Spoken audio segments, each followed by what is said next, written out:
On your cell phones, me included, and you, especially you. And so I'm going to start here. We're going to have an invocation offered by PCSO Chaplain Donna Samog. I know you're here. Hi, Donna. How are you? And it'll be let's see, and that'll be followed by the Pledge of Allegiance by Supervisor Goodman. I believe Supervisor Vidiello would like to ask for a moment of silence for a friend, and we'll go through all that. So those who wish to participate, please stand.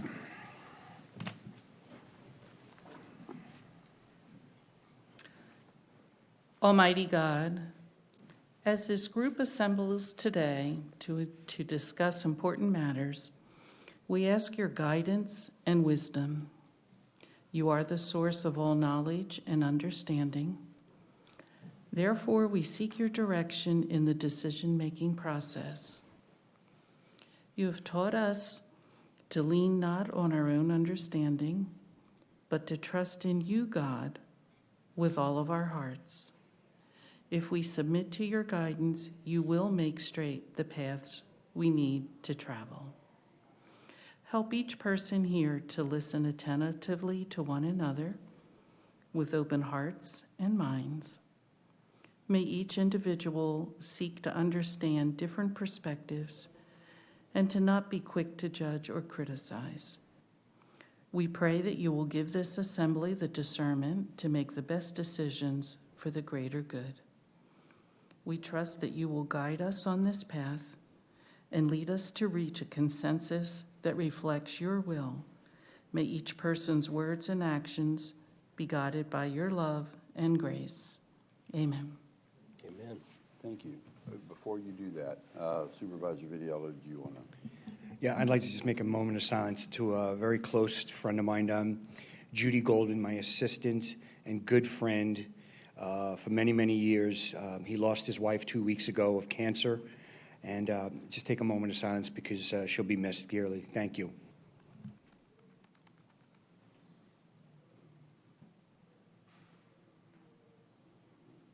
Thank you, Jim. Thank you. Supervisor Goodman. Please join me in the pledge. I pledge allegiance to the flag of the United States of America and to the republic for which it stands, one nation, under God, indivisible, with liberty and justice for all. All right, thank you. And has become de rigueur here. We have some executive sessions to deal with. So if you could please, I'd ask for a motion to convene into executive session. I have a motion. Is there a second? Second. Motion and a second. Those in favor, please indicate by saying aye. Aye. Aye. Opposed? Hearing none, motion passes. Thank you. We're in executive session. We'll be back in a bit.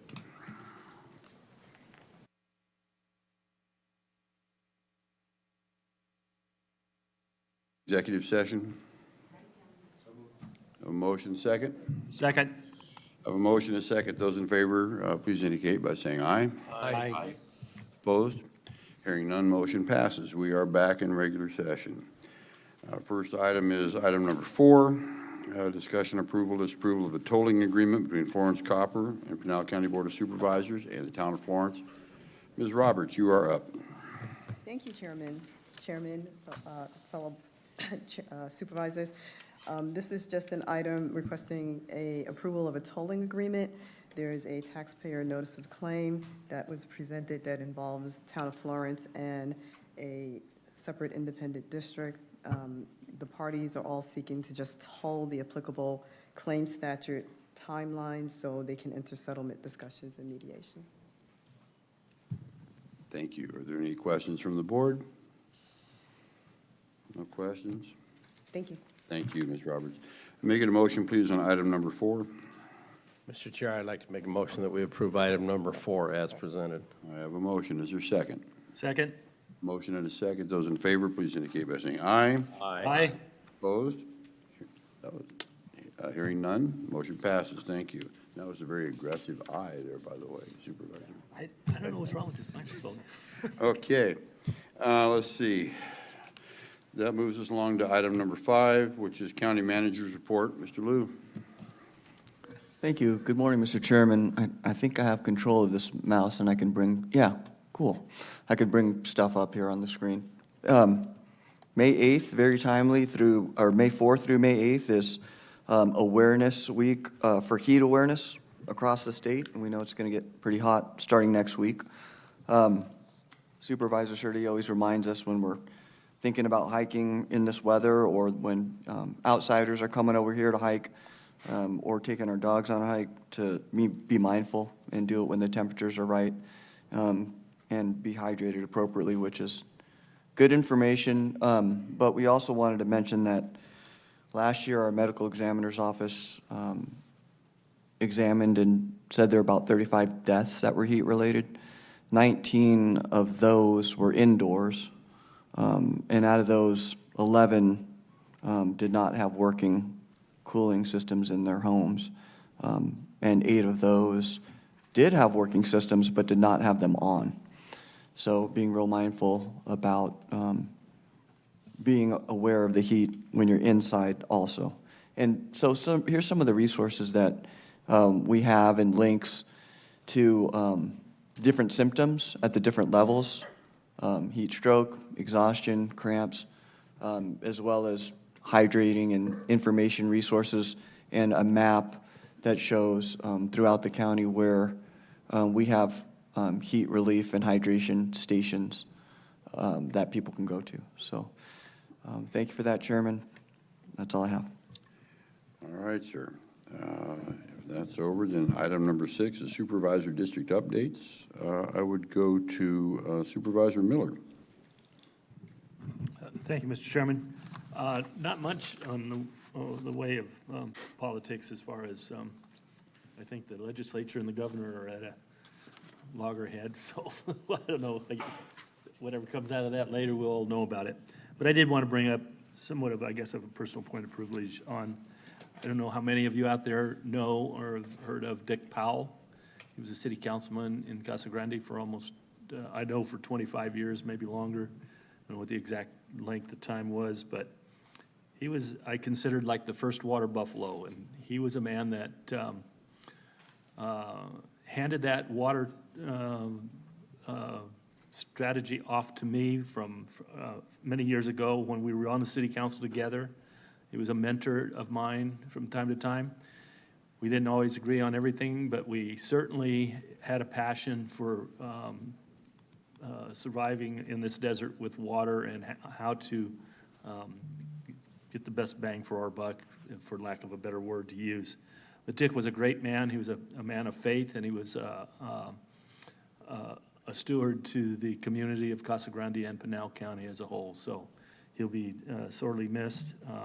I don't know of any arrangements that have been made, but I just keep his family in their prayers, and thank you, Dick, for everything you did. Thank you, sir. Supervisor Goodman. You bet. Yesterday, we had a meeting with a subcommittee for our community, which was specific to group homes in the Santan Valley region. And we had a pretty good turnout. We even had some of the group homes there. We're in the process of inviting many of the members of our community to be mentors for a lot of these kids. We've had some really good responses back to that. They'll need to go through all the training and everything. So as far as the community where I'm at, I'm proud of them and what they're doing, and moving things forward to help with these young men and young women. Also, we had a success story with a home-based business over the weekend. They were invited to be on Fox and Friends, and they were highlighted with 3 other small businesses. And they began on one Christmas. It was a leather making. They do leather works. And they were short on money, brand new, married, and they found an old couch on the side. It was a leather couch. They pulled it, they picked it up, and they began to do leather work, and they made their Christmas presents out of that old leather couch. And it's evolved into quite a little home-based business, and I just want to commend many of our staff here that helped them through the process with their permitting and everything else of that nature, to keep them in compliance, to get them in compliance and keep them in compliance, so that they could be a successful business, a small business. And we don't hear many of those type of stories, and I just wanted to And that was right there in the Santan Valley area. And there's many others just like it. Last but not least was we had a very effective community cleanup this last couple weeks ago. And I've got a video to show. There was a lot of participation, a lot of different groups out to help clean up the neighborhoods and their neighbors. Maybe not clean up their neighbors, but clean up the neighbors' yards.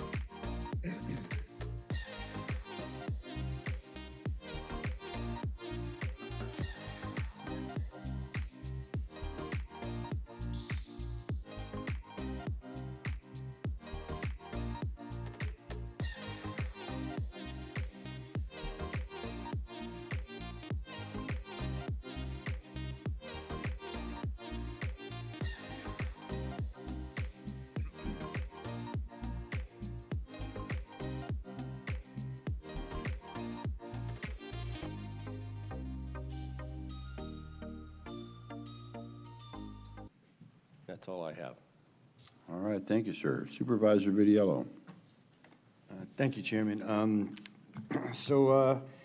Although every week's a busy week, it's been a little bit on the, as Mr. Miller said, just a little slow on the legislative side. But it's very important that I was able to attend a budget meeting for the city of Maricopa and learning what they need to spend, what they're not going to spend, and what they're going to be spending on. And there's been a lot of public outreach, and I'm glad to see that that was a very big thing. Last week, I was able to attend U of A's Local Leaders Summit. There was 3 supervisors invited to that. Myself, one from Kokanee County, and I can't remember where the other one was from, but I got to learn about agriculture, data centers, water. I mean, I could just go on for quite a long time about this summit, 3-day summit was.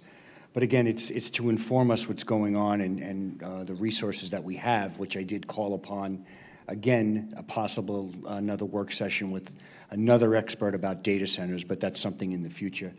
And then also yesterday, I got to play in a Maricopa's first Firefighters Association golf tournament. I stink. I'm not very good, but I was able to play with 2 ringers.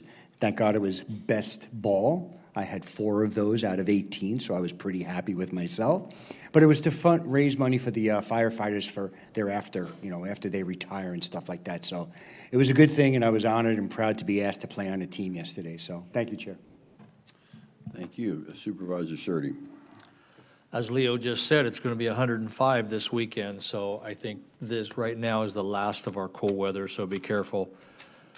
We also have especially in my district and Supervisor McClure's, we have a lot of wilderness, a lot of beauty to take in, and which is why when we talk about codes, we always talk about dark skies, which we don't have a true ordinance, just suggestions and light standards.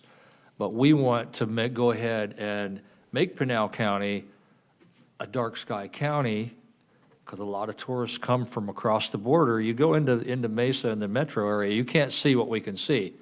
And we have a video about how this works and how we're all a part of it, of keeping our lights low so that we can see what goes on.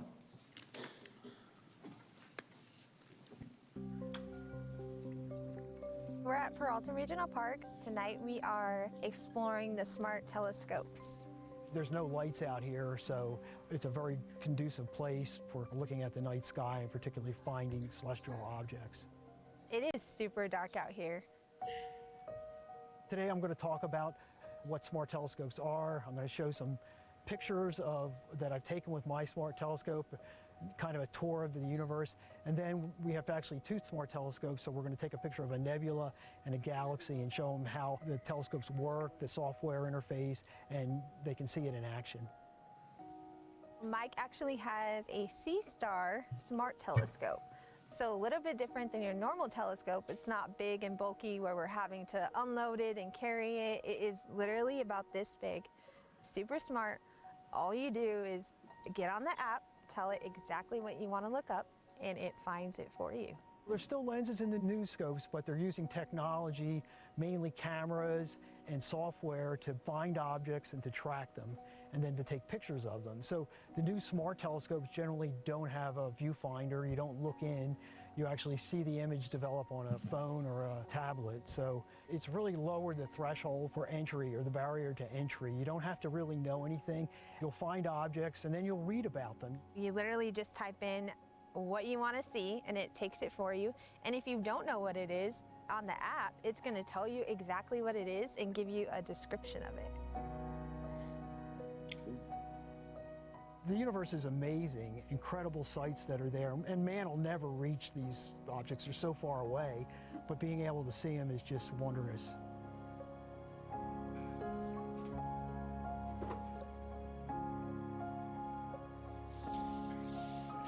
And if you don't have all that equipment, don't feel bad. All you have to do is look up. All right. All right, thank you. Let's see, so for me, I think, where was I? Last week and a half ago, I was back in Washington DC with Greater Phoenix Economic Council. There were 55 of us on the trip from all over Maricopa County, our county, down in Tucson, different structures, aerospace and defense, that's what I was on. We're talking about flying cars, we're talking about missiles, we're talking about all that kind of stuff that goes on. Finance, water, I can't think of the other goodie that they were talking about, but it's a good time to build relationships and connections, which is what this job's all about, because really we're in the sales business, and this is like politics, and we got to know people everywhere, so it's great to meet people from all over, which is fun. We toured Honeywell, which was really interesting. It's about as close as we got to the Capitol. We were sitting in their penthouse office, and it's about 3 blocks from the Capitol. King Charles and Camilla were there, or Queen Camilla were in town, so it was kind of crazy. There were motorcades running all around. We never saw the King and the Queen, but a lot of people did, so that, was kind of fun, exciting. We went to the National Defense University. Went to the Eisenhower School, where they train up-and-coming Army officers that will soon probably have stars on theirs, just like the Sneetches and Dr. Seuss. How to deal with people outside the military, because in the military, here's a pile of money, go spend it, have a nice day. But what does the real world do? So they teach them how to work with industry and how to work with contracts and purchasing agreements, so they can get things at prices that obviously the companies can work with, but that they can work with as well. It was a rather interesting talk. We met with Senator Kelly in his office, about 10 of us in there, talked about various things, water, vertical farming, a few other things that were interesting. That was fun. Been there before, and it was nice to see him. Then I got to tour the Spy Museum, which is just fun, right?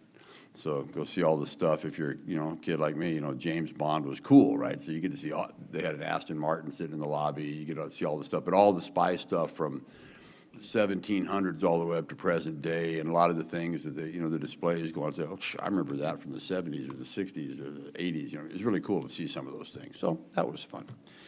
Going along, we've just been trying to take care of business around here, and I do have a video to show.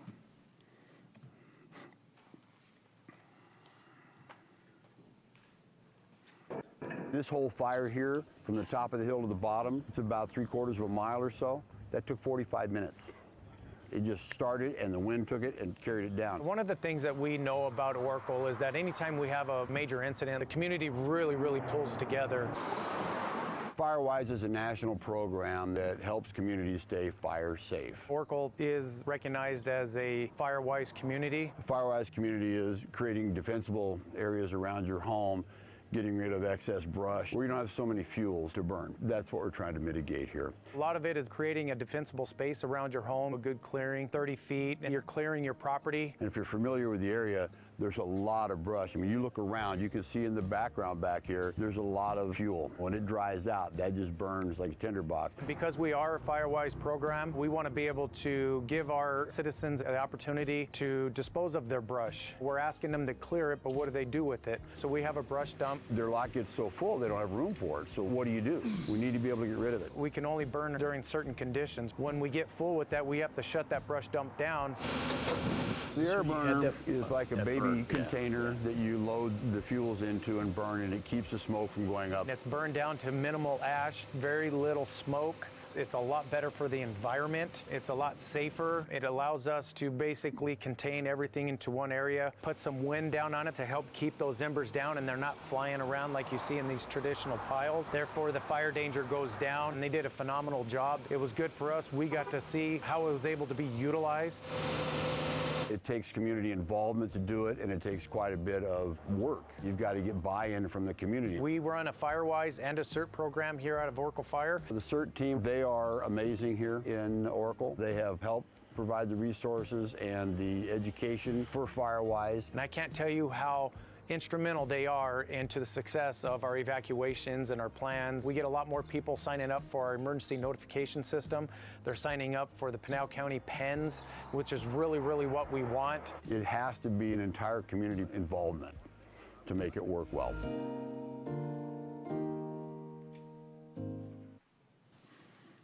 So that's it. So that air burner is, Public Works owns that one, so it travels around the county and they burn the stuff they pick up on the side of the road. But as they don't need it to bring it back to Oracle, let them use it. I've been working with Congress for a couple of years to get appropriations to get them bigger. That's a little baby one. That's 20 feet. I found them one for 40 feet long that'll actually get rid of their brush. So we've been working to get those appropriations done, and apparently we have it. We're just waiting for the money to come through. But hey, who knows, right? So we'll see what happens. Anyway, that is it. So number 7 is a presentation, overview, and annual Arizona County Treasurers Association Conference, hosted by the man in the black hat. Come on down. Good morning, Chairman, Board of Supervisors. I am Mike McCord, your Pinal County Treasurer. And a couple of weeks ago, Pinal County had the opportunity to host the Arizona Treasurers Association Conference to show off our state. It's the first time in 13 years since we've hosted the conference, so it moves around county to county. But I'd like to take a second, and all of us are members of ACO, the Arizona Association of Counties, and within that we have our affiliate groups, the treasurers, the assessors, the recorders, the sheriffs. And we all have meetings, so this was our opportunity to kind of showcase what makes Pinal County absolutely awesome compared to any other county in the state. So we were lucky enough, sometimes you go to these conferences and you don't get a whole lot out of them. We were lucky enough to have members of the FBI come and speak to our group. We had the Federal Reserve there to come and speak to the 15 treasurers, the first time that they've ever attended a treasurers conference meeting. We also had an economic roundtable with some local people, and bankers from around the country came and spoke to the other treasurers that were there. I'd like to give a special thanks to Jolene Carberry, our staff, Eileen Hall, Natasha for helping us set things up with the Auction Casino. Invaluable, the help she provided us. We also would like to thank the Lucid staff for giving us a great tour. I think we took probably more than 30 people with us on that tour because we had bankers and people from all over the country there with us. So to be able to showcase that and show that off, I think was pretty impressive. It's the first time I've had the opportunity to tour their facility, and it's pretty impressive what they've put into the county to put together a car factory out in the middle of the desert. So special thanks to them. The Maricopa County Treasurer's Office for giving us the blueprint for running this, because they've ran it the last couple of years. But ours is much better, much bigger. It's a big, beautiful conference. And I'd especially like to thank my chief deputy for being a part of it, Kelly Monroe, and for putting together the video you're going to watch today, Kevin Johnson. And we were lucky enough to have Supervisor Vidiello come over for one of the nights and join us for dinner. It was an Italian dinner, and he did rate the cannolis 10 out of 10, must have. And I mean, he ate like 10 or 12 of them. He said they were the best thing he's ever eaten. So if you're ever at the Auction Casino and they have cannolis, trust Rich, he knows what he's talking about. So if we could go ahead and show the video.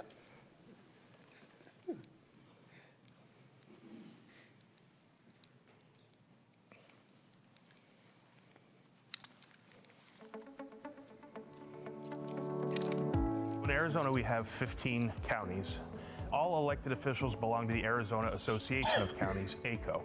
The treasurers have their own separate organization, ACTA, Arizona County Treasurers Association. And once a year, we meet to discuss topics coming up legislatively and things going on within the treasurer community within Arizona to make better laws to help our communities and to protect our taxpayers.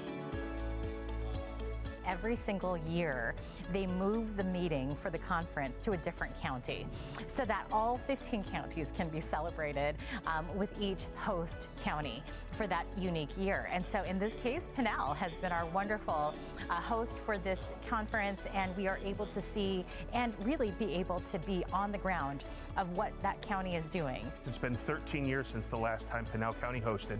We've had the FBI here to talk about fraud. We've had the Federal Reserve come out. So we've had some of the top-notch speakers from around the country come and talk. Today we stand at $32.4 billion. It's wonderful to be able to share with the county treasurers across Arizona on what we are doing for them through their local government investments. We, in my administration, have grown that investment pool by over 135%. This is really money back to the counties, back to our local governments to be able to use for their important tasks, whether it's infrastructure, to education, to transportation. We are helping in partnership with those counties through the Arizona Treasurer's Office to be able to earn more money on the money. Part of this is sometimes being able to spend quality time with colleagues outside of the work environment where it's a little bit more relaxed and we can definitely focus on the core mission of ACTA outside of our daily job responsibilities.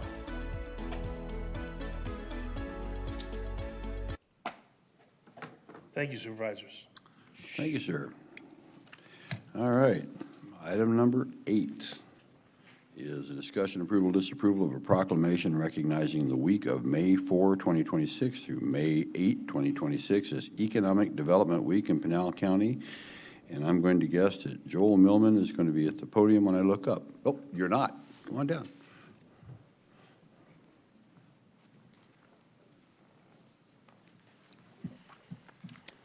Mr. Millman, tell us all about it. Good morning, Mr. Chair, members of the Board of Supervisors. Joel Millman, Director for the Pinal County Economic and Workforce Development Department.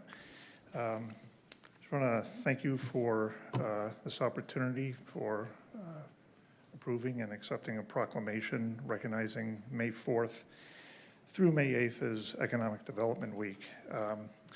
Just a briefing overview, Economic Development Week was established in 2016 by the International Economic Development Council. And it was established to increase awareness of local programs that create jobs, advance career development opportunities, and improve a community's quality of life. The annual event highlights the impact of economic development organizations and professionals. I want to personally thank the Board of Supervisors and the County Manager's Office, and as well as all county departments and staff. Together, we've created an environment that promotes community, which is a critical element in not only attracting new business to the county, but reinforcing our commitment to those who are already here. And with that, what do I do? Ask for. You stand there. You stand there for a Stand minute. here. Just stand there, look pretty. Okay. So with that, are there any questions for Mr. Millman? None? May I get a motion, please? Mr. Chair, I'd like to make a motion that we approve item number 8 as presented. I have a motion. Is there a second? Second. I have a motion and a second. Those in favor, please indicate by saying aye. Aye. Aye. Opposed? Hearing none, motion passes. Thank you. Mr. Millman, please read the proclamation. Thank you, Mr. Chair. Whereas economic development promotes the well-being and the quality of life in our communities by assisting in creating, retaining, and expanding jobs that enhance wealth, stimulate additional economic activity, and provide a stable tax base. And whereas economic development stimulates entrepreneurism in order to help establish the next generation of new businesses, which is a hallmark of the American economy.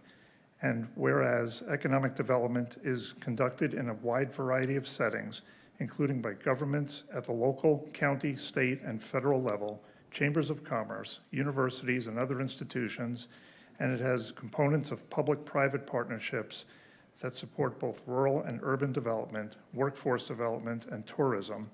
And whereas economic development seeks to grow and diversify the retail business base in municipalities in order to serve the needs of residents and to help retain local sales tax dollars, which are crucial in providing the services expected by residents. And whereas economic development helps to bring significant business investment, develops vibrant communities, and improves overall quality of life by having jobs located here in Pinal County, enhancing economic well-being and reducing commute times. Now, therefore, we, the Pinal County, oops, do I read that part? I guess. Keep going. Okay. Now, therefore, we, the Pinal County Board of Supervisors, hereby proclaim the week of May 4th through May 8th, 2026, as Economic Development Week, and remind individuals of the importance of this community endeavor, which supports expanded career opportunities and makes lives better throughout Pinal County. Proclaim this 6th day of May, 2026. There you go. All right, and I believe now is picture time, because it says that right here in my script. So, Mr. Johnson, no, don't do that. Yeah, Mr. Chair, I was going to. Oh. Okay. I don't know. Next item. Oh, there's another item. Oh, do you want to do the next one? If I may. Well, you, maybe. I don't know, let's see. Oh, would you? You're gonna, because Ms. Carpenter's not here? Ms. Carpenter's not? Oh, okay. So that moves us to item 9, so we'll take 2 pictures, right? At the same time? You never know. However you want to do it. This discussion, approval, disapproval of a proclamation recognizing the week of May 3, 2026 through May 9, 2026 as National Travel and Tourism Week in Pinal County. It will be read by Mr. Millman. But Mr. Millman, tell us about that, please. Thank you. And just for the record, although the item here says be read by Michelle Carpenter, she's not available today, so I will be reading it. Okay. I'm still Joel Millman, as far as I know, Director for the Pinal County Economic and Workforce Development Department. And I have the proclamation here. Well, do you have anything to tell us about it? Tourism is one of the targeted industries that we are embedded in. We have an Explore Pinal initiative that is led by Michelle Carpenter out of our department, and she's working with all the communities throughout the county to promote Pinal County from a tourism perspective, which we are very proud of. So, Okay, thank you. In that case, do you have any questions for Mr. Millman? Okay, no, none. In that case, may I get a motion, please, for item 9? Mr. Chair, I make a motion to approve item 9 as read. Keep forgetting. Okay. Sorry, Mr. Chair. Yes, I'd like to make a motion to approve item 9 as read. Okay, what hasn't been Second. read? What hasn't been read? Proclamation to be read. Okay, well, okay. We have a motion. Is there a second? I'll second that. Motion and a second. Those in favor, please indicate by saying aye. Aye. Aye. Opposed? Hearing none. Motion passes. Thank you. Mr. Millman, please read the proclamation. thank you, Mr. Chair. Whereas National Travel and Tourism Week, established in 1983, celebrates essential contributions of the U.S. travel industry, highlighting how travel drives economic growth, creates jobs, inspires businesses, and enhances quality of life. And whereas the travel industry remains a cornerstone of Arizona's economy and a key driver of economic vitality in Pinal County, supporting workforce development, investment, and long-term growth. And whereas, according to the Arizona Office of Tourism, Arizona welcomed approximately 46.5 million visitors in 2024, generating $33.1 billion in direct travel spending, supporting 194,000 jobs and producing $4.3 billion in state and local tax revenues. And whereas travel-generated tax revenues in Arizona provide significant relief to residents, equating to an estimated $889 annual savings per household, demonstrating tourism's direct community benefit.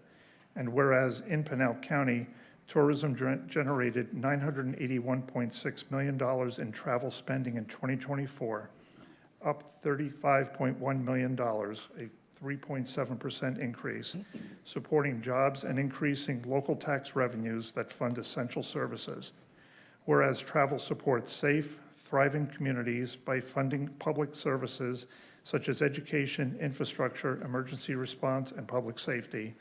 And whereas small businesses represent a significant share of the travel and hospitality sector, delivering authentic visitor experiences and supporting local economies. And whereas continued growth in travel and tourism strengthens economic resilience, community identity, and community connections across regions and cultures. Now, therefore, we, the Pinal County Board of Supervisors, do hereby proclaim May 3rd through the 9th, 2026, as National Travel and Tourism Week in Pinal County, and urge all residents to recognize and celebrate the essential role this industry plays in strengthening our local economy and quality of life. Proclaim this 6th day of May, 2026. Thank you. Thank you, Mr. Millman. Now we'll take a picture, right? Yes? Okay, picture time. Here we go.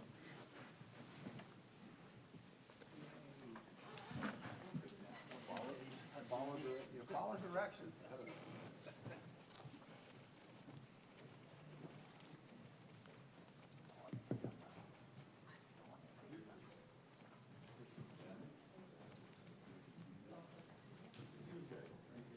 So we're going to do two at once? Yeah, to kill two birds with one We're stone. going to do one and then swap it?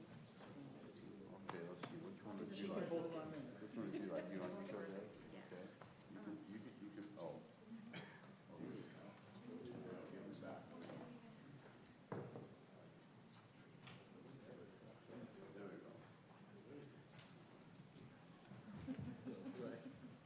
Tighten up just a tiny bit. There you go. There you go. Come over just a little. There we go. Looks good. And 3, 2. Nice. We're going to do it again just in case. 3, 2, 1. Nice. Thank you. All right.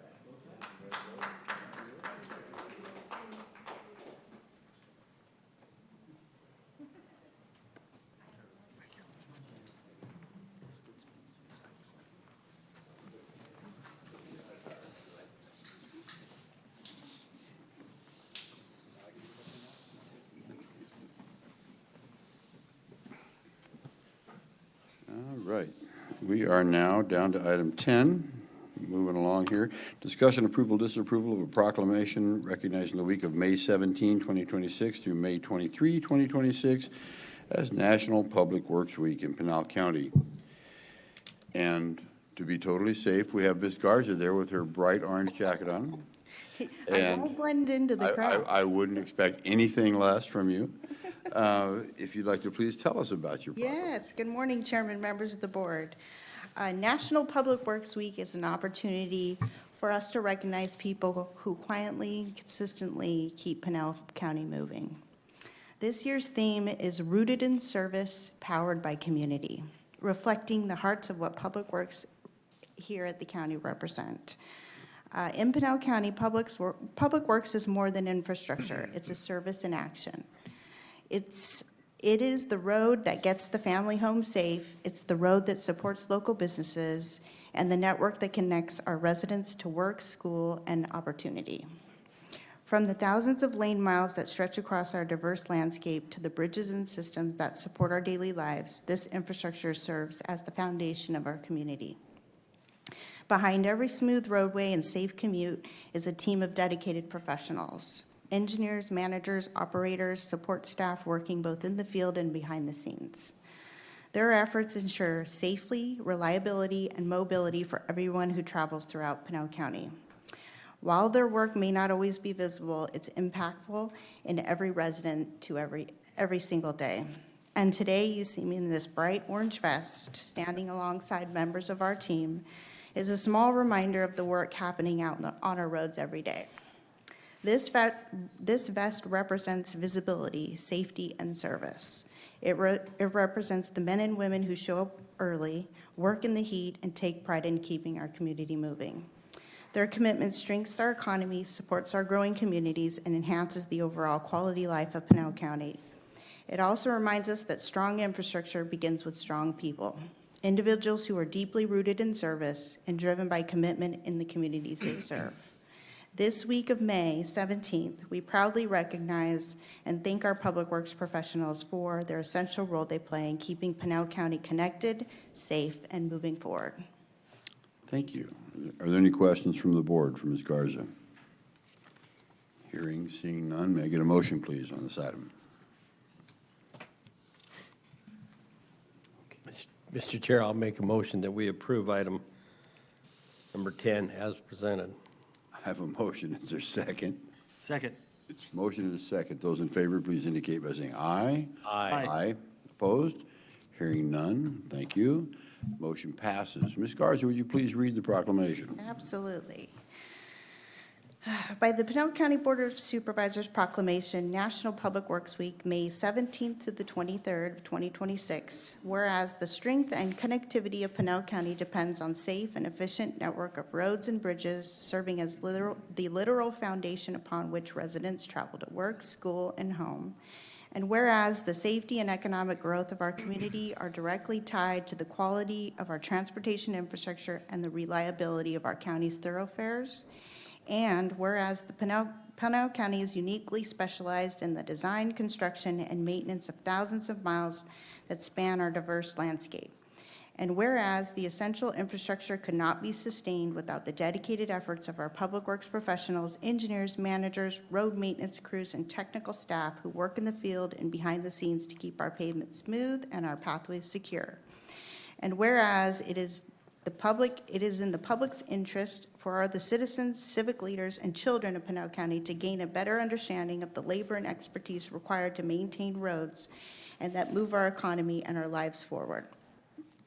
Whereas this year, 2026, marks the 66th annual National Public Works Week, sponsored by the American Public Works Association.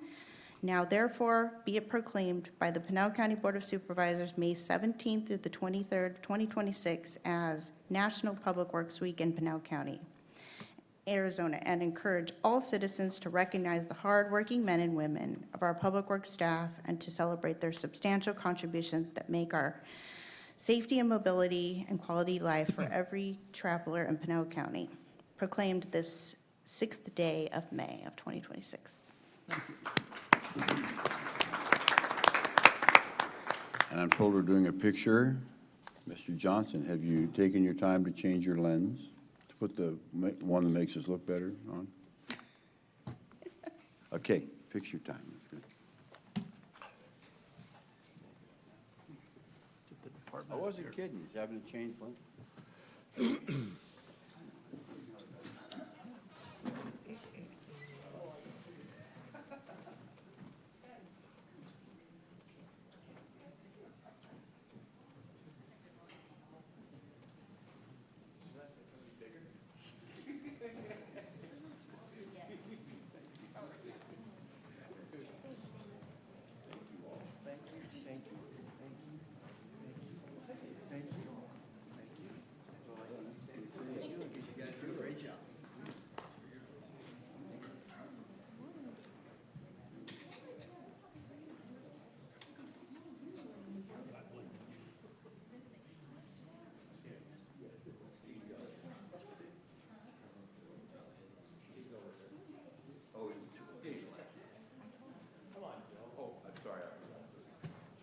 Yeah, come on. Get that. You're supposed to have it.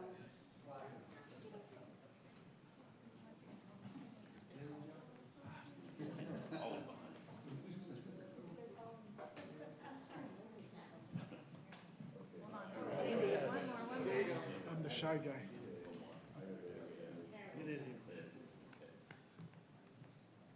Come right here. Come right here in between these two so I can see you. Nope. There you go. A little more so I can see you. There you go. All right. And happy smiles. 3, 2. We're going to do it again. And 3, 2, 1. Nice.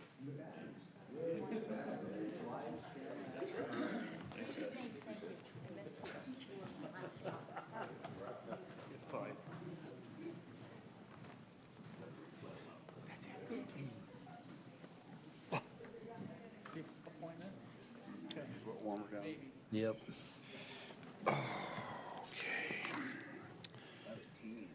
All right, that brings us to item number 11, which is discussion, approval, disapproval of purchasing division report. Ms. Gorman, I see you out there someplace. You are up, ma'am.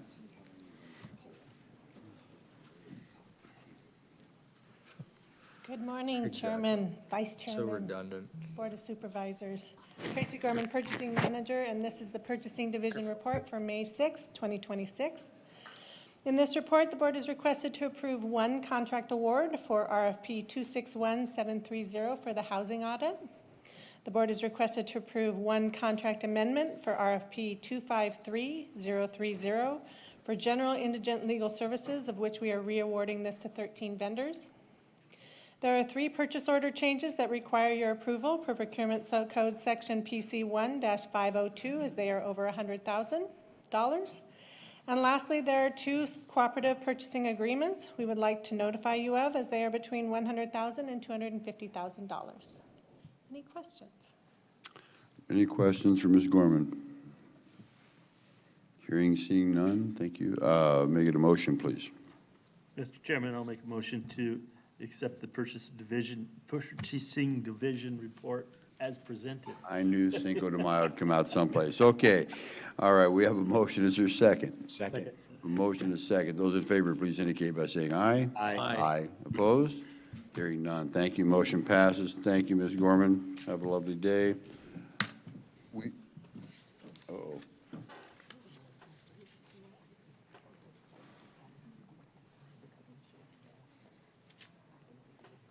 Okay. That brings us to item 12, which is consent agenda. Sorry, I can't do 2 things at once here. Items A through T. All items indicated alphabetically below will be handled by a single vote as part of the consent agenda unless a board member, county manager, or member of the public objects the time the agenda item is called. Presently, I have Supervisor Miller pulling item R. Mr. Chairman, and I'd like to pull E as well. And E. E and R. All right. And I have Ms. Kennedy pulling F. Are there others that the board wishes to pull? E, F, and R. If there are none, County Manager, I need to pull. Public, you need to pull. Mr. Reck. I would also like to comment on F. F? And T. T, okay. F and T, Mr. Reck. And I see Ms. Garza raising her hand, jumping up and down her orange jacket. No orange jacket anymore. I couldn't hardly see. Okay. Chairman, I need to pull item O, please. Item O. Okay. Okay, if we keep going, we won't have any left to have to even read. So, any more the public wishes to pull? Very good, thank you. Then may I get a motion on items A through T, and I'll just help you out here. Items A through T minus E, F, O, R, and T. So moved. Second. Good job there. Okay, I got a motion and a second. Those in favor indicate by saying aye. Aye. Aye. Opposed? Hearing none. Thank you. Motion passes. Let's start with item E, please. Supervisor Miller. Mr. Chairman, on item E is an appointment to the Planning and Zoning Commission, Tim Hansen.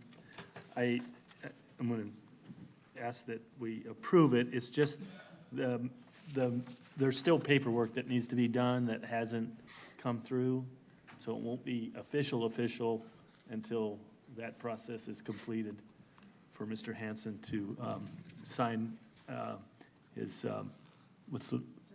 certificate and that he'll behave himself. Anyway, but I want to thank you, Mr. Hansen, for taking the time to sit on that board. It's very important. It's almost like being an elected official. You won't get a lot of money or thanks, but we, the board, do thank you for filling those positions. So with that, I would like to make a motion to approve item E as presented. Second. Hey. Okay, so I got a motion and a second. I have a motion and a second. Those in favor, please indicate by saying aye. Aye. Aye. Opposed? Hearing none, motion passes. Thank you. Thank you. All right. Remember the order here. We got to keep. I'll Okay. rein myself. Let's do, tell you what, Mr. Miller, go ahead, while you're there, just go ahead and do item R. Thank you, Mr. Chairman. Item R, I just want to pull, I certainly will vote to approve it, but it is a bit frustrating to me. If you read that entire document, I don't know what happened, but it appears that the county has thrown the towel in and said, Mr. Property Owner, you're right on your valuations of your property, and we're not going to fight it anymore. But I've seen this over the years, and it's challenging for me to understand what's going on there. So, because it wastes time and money on both the county side and the property owner side. But with that, I'll make a motion to approve item R as presented. Okay, I have a motion. Is there a second? Second. A motion and a second. All those in favor, please indicate by saying aye. Aye. Aye. Opposed? Hearing none, motion passes. Thank you. Let's move to item F. Now, this is Mr. Reck and Ms. Kennedy. Mr. Reck, did you have something to say?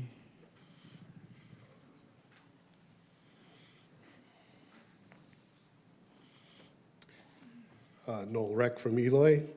Regarding the proclamation showing appreciation for our clerks, I want to commend the knowledge, efficiency, and professionalism of the county clerk's office displayed by Salpy Stark, Kelsey Picard, and Natasha Kennedy at every board meeting and in their daily work. Any concerns or questions that I've directed to them have always been answered with a smile and a quick response. And I just want to extend thank you. You've done a great job. Thank you, sir. Ms. Kennedy, did you want to say something?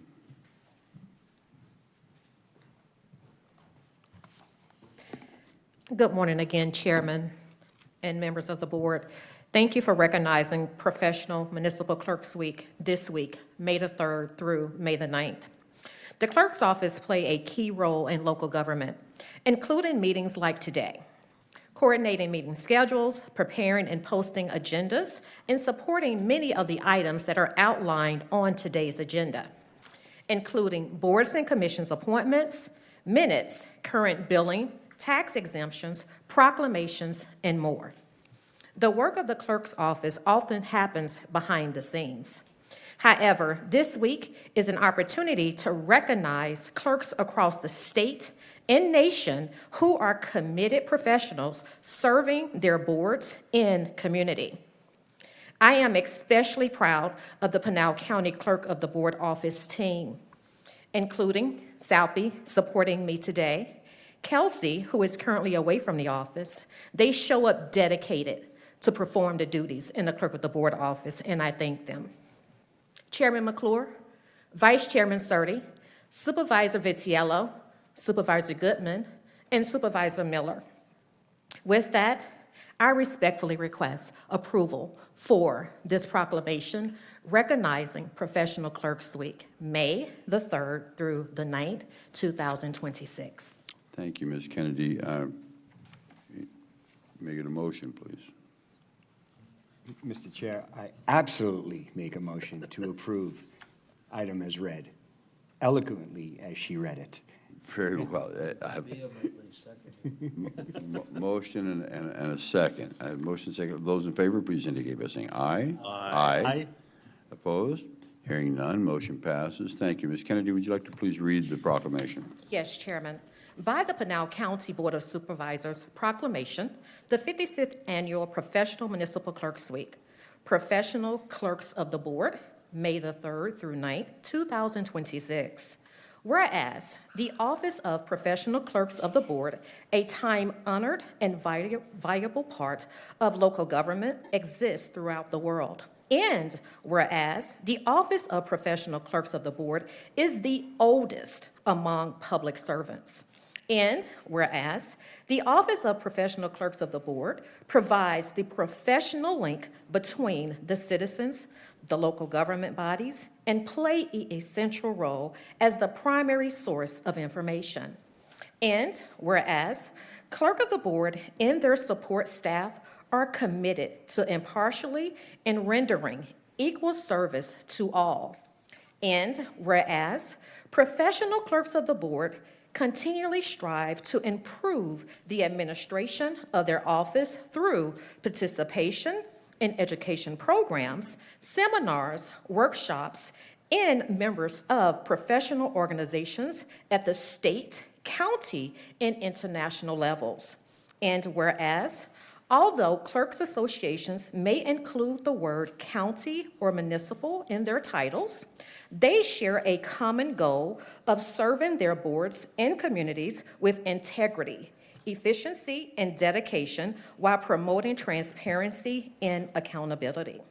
And whereas, regardless of the jurisdictions or organizational affiliation, these professionals are united by a shared identity and purpose and service to the public. Now, therefore, the Pinal County Board of Supervisors do recognize the week of May the 3rd through May the 9th, 2026 as Professional Municipal Clerks Week, and further extend appreciation to the Pinal County Clerk of the Board office and for their vital services they provide and their dedicated commitment to the counties they serve, proclaimed this 6th day of May, 2026. Thank you. Would you like a picture? Because, you know, we're just so, okay.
Everybody, sidestep one step. Wow. Well, it's like he's crammed against the. Yeah. To hold you up. There you go. It's already just steady. There we go. Nice smile. 3, 2, and 3, 2. And everybody say, Kelsey, you're missing it. 3, 2. Come on. Okay. I miss you. Thank you. Thank you.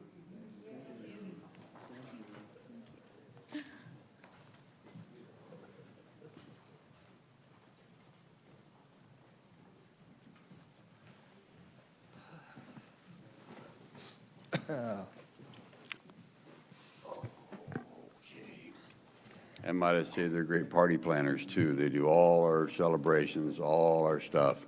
They put it all together. Wonderful group. Actually faster. Okay, thank you. And we do truly appreciate what you do. Let's see, let's go to item T, Mr. Reck. What about Q? What about Q? There's no Q. Okay.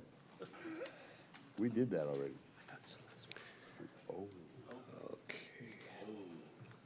Noel Reck from Eloy.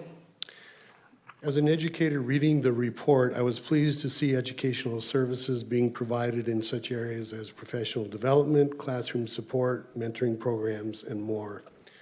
I was surprised to see mention of private schools being involved. I'm wondering, how does that involvement square with federal regulations and mandates, county services that focus on state standards, statewide achievement tests, learning accountability systems, support staff para-pro testing, and actions for equity and inclusion in math education? The last item really surprised me, as DEI seems to be the boogeyman of the Department of Education, of what's left of it. and the Republican state legislature. The county isn't going to be in trouble over that. With private schools and the $1 billion voucher program rife with abuse that was crammed down our throats by Governor Ducey and the legislature after voters overwhelmingly voted against it. With that in mind, I'm wondering what the county's position is from the board and the superintendent's office on the two competing ballot issues that are going to address reforms in the voucher program. So I have a lot of questions and thoughts there. I don't know if Superintendent Broussard is here to address those, but those are my concerns. Thank you. Thank you. I don't see Ms. Broussard anywhere. Is there anyone from the school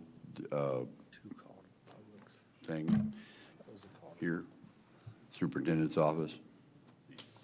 I don't see anyone. I can't answer your questions, sir. So, sure, why not? Come on back.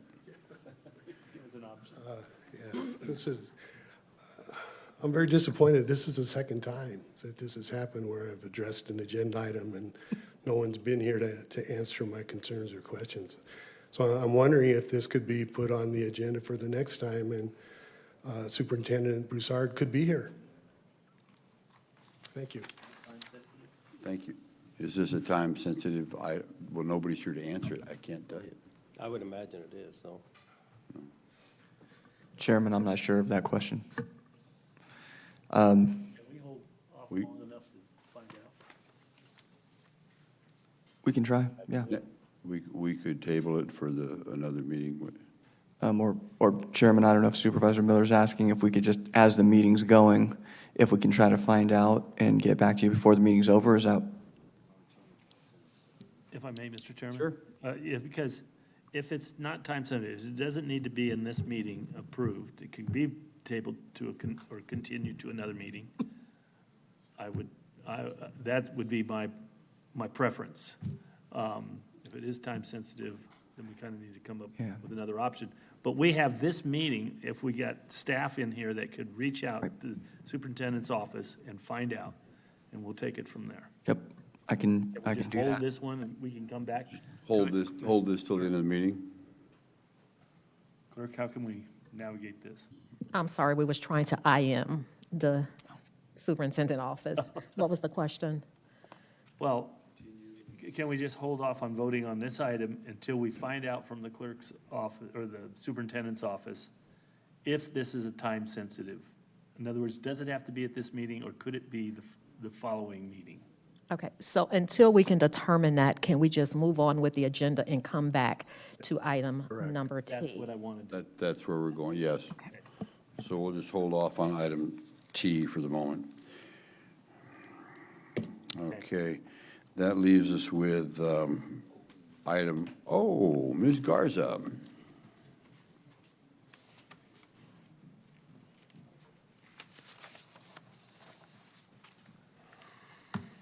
Chairman McClure, members of the board, Celeste Garza, Public Works Deputy Director.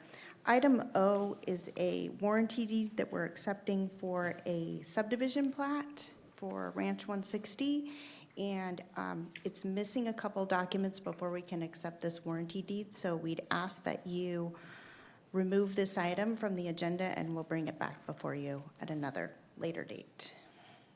We can do that. So, Make a motion to withdraw it, yes. May I get a motion, please, to withdraw item O from the consent agenda and move it to a later, well, we don't have to say that, We'll just withdraw. just withdraw. Mr. Chairman, I'll make a motion to withdraw item O. Is there a second? Second. Motion and a second. Those in favor, please indicate by saying aye. Aye. Aye. Opposed? Hearing none, motion passes. Thank you. This item has been withdrawn. And we'll just leave item T hanging out there in the wind for a few moments. And we will move on to item 13. So I'm going to recess the Board of Supervisors regular meeting and convene the Pinal County Public Health Services District Board of Directors meeting. This item, let's see, would be consent items A and B.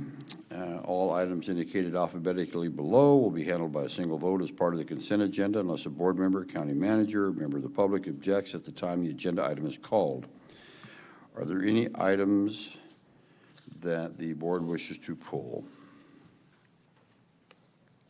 Hearing none. County manager? None. Public?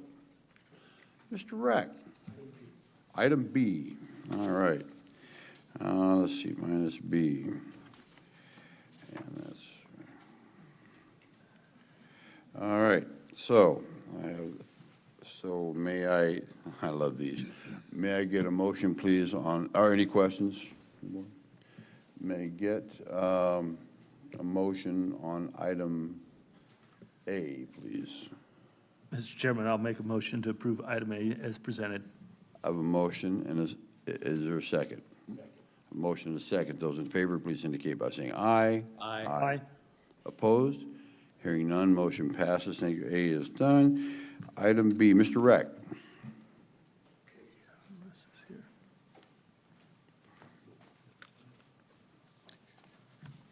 Making up for lost time today. We have Noel Reck from Eloy. As a constituent and the husband of a breast cancer survivor, I'm happy to see funds appropriated in this item to raise awareness of mammograms, breast and cervical screening, and the Well Women Health Check program. I do wish that it was much, much more. And not to be too negative, I can't help but think about the opportunity cost of the $240,000 that has been spent thus far regarding County Attorney Miller. That money could have been used in so many other ways. Thank you. Thank you. Are there any other comments about item B?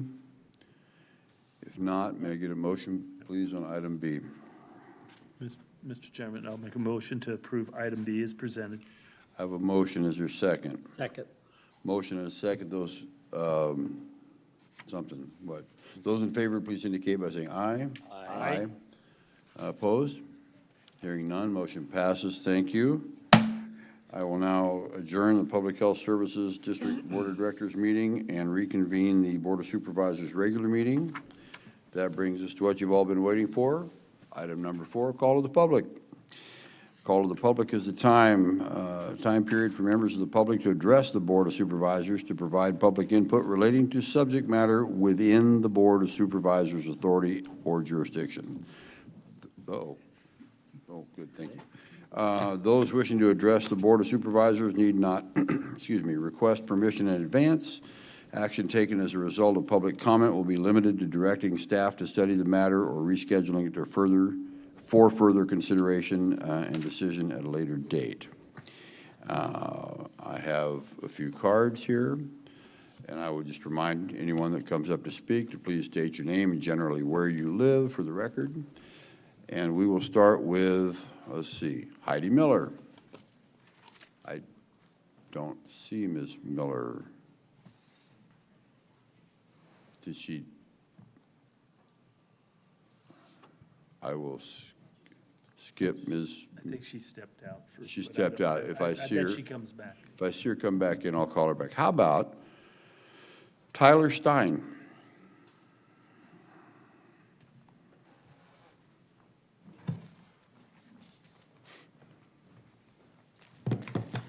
Chairman and members of the board, my name is Tyler Stein. I live in Casa Grande. I am the policy analyst with Rural Arizona Action, and we want to speak on a recent court ruling and why we think the county needs to move to a vote center model.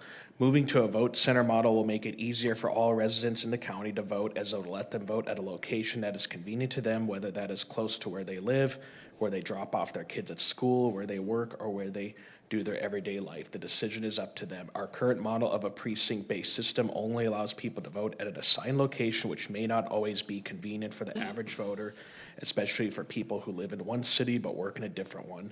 In the 2022 primary election, many polling locations ran out of ballots and voters could not vote at other locations because of the precinct model. There's no reason why Pinal County has to be the only county in the state that is still using a precinct-only model. The recent court challenge the county made against the Secretary of State is another example of potentially adding more issues on Election Day. The recent ruling goes against the guidance that the election procedures manual gave, which was to require that accessible voting machines at every polling location be loaded with all ballot styles for the county. This would have allowed voters, particularly one with disabilities, to be able to cast a ballot at a location that was easiest for them. Unfortunately, the county rejected this guidance and asked to remain on the precinct-based model. This ruling created a barrier where voters with transportation challenges or accessibility issues won't be able to vote because they're at the wrong location. Voting needs to be made easier, not more difficult. We respectively ask that the county consider moving to a vote center model. Thank you. Thank you. Ms. Hartle.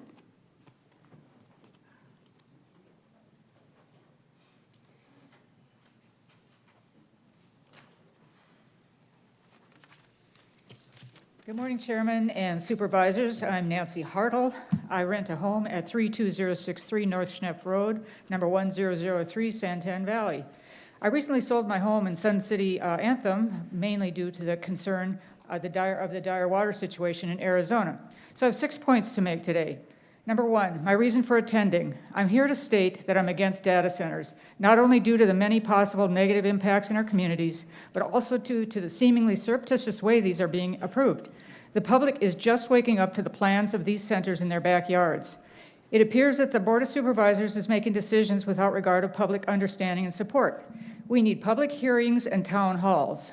Number two, why Arizona? Arizona is a prime target for these centers, mainly due to the huge tax breaks, but at what cost to our health, our communities, our state, and our planet?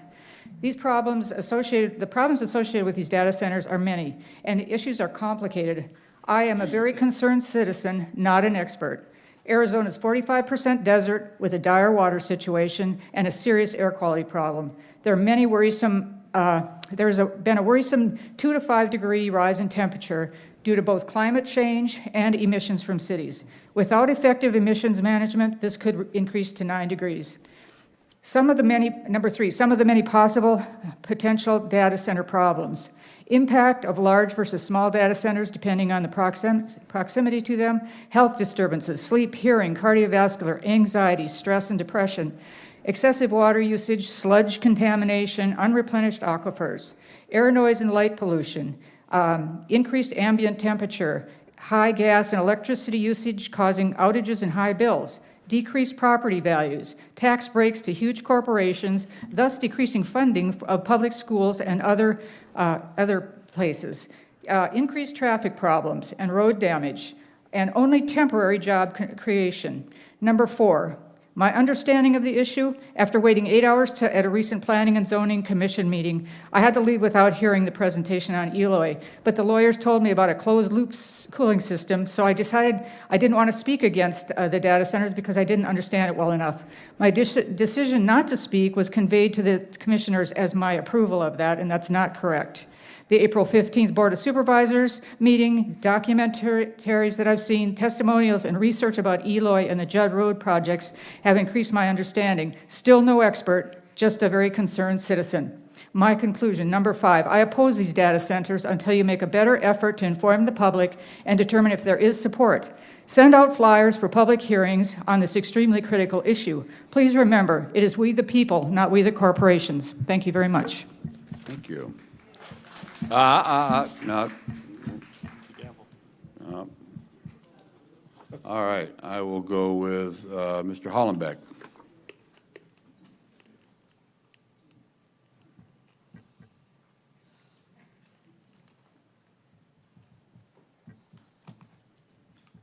Good morning, Supervisors, Chairman McClure, Vice Chairman Surdy. My name is George Hollenbeck. I'm a site developer in Pinal County. I've successfully completed 2 MLDs in Pinal County, both adjacent to BLM land, and both have exceptions of 30 feet on the west sides. That would be South Staghorn Lane and South Twin Hawks Lane. The political climate in Washington, D.C. has empowered some county officials to act with impunity. Development Services spent a year trying to take over a private easement, South Twin Hawks Lane.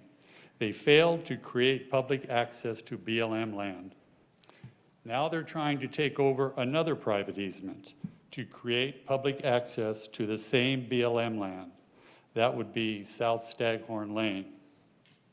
In this particular ruse, they removed a 30-foot exception from MLD 08-0064, turned it into a parcel, and assigned ownership to a ghost, 70 years dead Phoenix Title and Trust.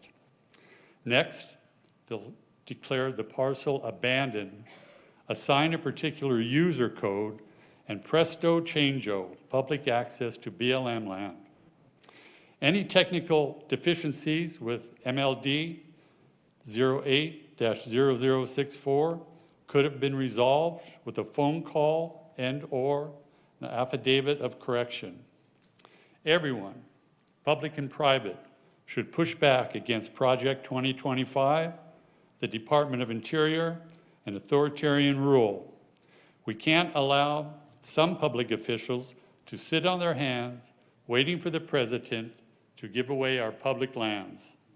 In closing, the 30-foot exceptions in regards to properties on South Twin Hawks Lane and South Staghorn Lane run with the property in perpetuity. They don't expire, they can't be abandoned, sold, or traded. I thank the board in advance for your time and considerations. Thank you. Let's see, I have Ms. Podolsky. Podolsky. One of those. I try. Yeah, and it doesn't matter. We know who you are. Yeah, and it's my husband's family name, Oh, not well, mine. oh, well, yeah. Okay, so there you go. Chairman McClure, supervisors, my name is Dia Podolsky. I live in incorporated Pinal County, home of the Action, Tohono O'odham, Gila River, and I now know the San Carlos Apache people, they have a casino. There are two events that happened this week, both of which I think are worthy of proclamations. We have had many proclamations today. I think the first I want to talk about is Teacher Appreciation Week. I loved Teacher Appreciation Week as a teacher. It made the hours I spent reading essays on the Oregon coast during spring break seem worthwhile. But I lived in a state that was ranked third in the nation, now third in the nation, then third in the nation, for teachers' pay. Arizona teachers' pay is 31st. The state where I taught for 30 years, public schools are ranked 6th in the nation. Arizona's public schools are ranked last. The Constitution of the state where I taught says the paramount duty of the state is to make ample provisions for the education of all children residing within it, with no distinction or preference on account of race, color, caste, or sex. Arizona school funding is not that secure. What Arizona teachers need is better pay, adequate and stable funding, but at least we could have a proclamation telling them they are valued.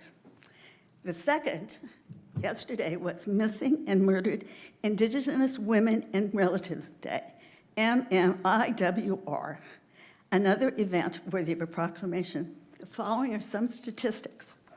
Homicide is roughly the third leading cause of death among Indigenous women 16 to 24. On some reservations, the murder rate of AIAN women is 10 times the national average. 84.3% of AIAN women have experienced violence in their lifetime.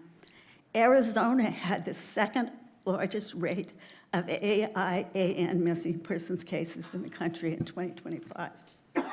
A proclamation which brings the issue to the forefront would be worthy.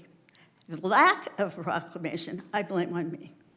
I contacted Chair McClure's office, his staff, and Ms. Kennedy sent me the information on how to have a proclamation. I didn't do it. Next year, it's on my calendar. Thank you. Thank you, Ms. Podolsky. All right. I will go one more time for Ms. Heidi Miller. You're not, I don't see you out there. I think maybe she took off. Any others that wish to speak before the board? Ms. Hawes.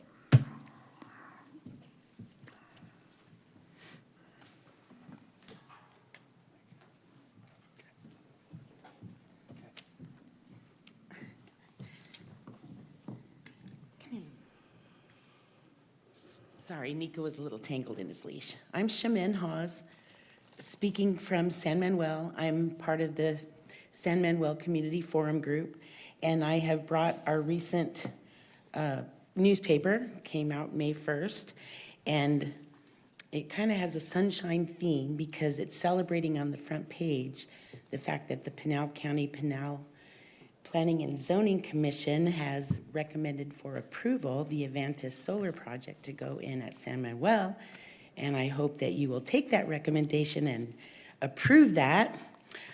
Also, there's a Kept in the Dark article on the inside about the Energy Transfer Partners pipeline that I found about when I was waiting at that 8-hour-long Planning and Zoning Commission meeting. I was there from, I think it was 8 in the morning until 4:30 in the afternoon to be able to speak in favor of Avantis or Town Solar. And there was a gentleman from Pinal Partners talking about energy production in Arizona, and he mentioned this pipeline, and there were a lot of people that had questions. And he said, oh yeah, they're already starting it in Texas. It's a done deal, da-da-da-da. We'd never heard anything about it. So, the data centers, which are also being very surreptitiously pushed forward in our county, are what's gonna need that power from that proposed Energy Transfer Partners pipeline from Texas to Coolidge. And I'm against all of it. I don't want anything to do with Energy Transfer Partners. I had enough of them at Standing Rock, where they abused not only Mother Earth, but a lot of my relatives. And I don't want to be at the mercy of that heartless corporation digging through my pristine desert backyard. I don't want to have anything to do with it. And I will again emphasize the lack of transparency, quite frankly, coming from the Board of Supervisors and the people that are supposed to be representing us and what's actually happening in our county. You guys are kissing up to the corporations and you're throwing us out. And I think it's disgusting. And I think it should stop. And I will reiterate that I think that these meetings should be on a Zoom format where the people in the rural counties can participate in real time. It's not that complicated. Phoenix has been doing it on their city council. The state legislature does it. You guys can make it happen if you want to. I'm leaving this copy for Ms. Kennedy. Thank you for your attention. Thank you. Others that wish to speak before the board? Mr. Reck, you know, you haven't been around for a while. What the heck, right? Make the most of it.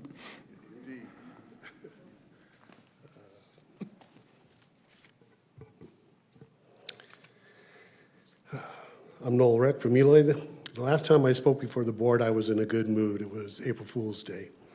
Today, I'm more than distressed with some of the governmental entities representing me.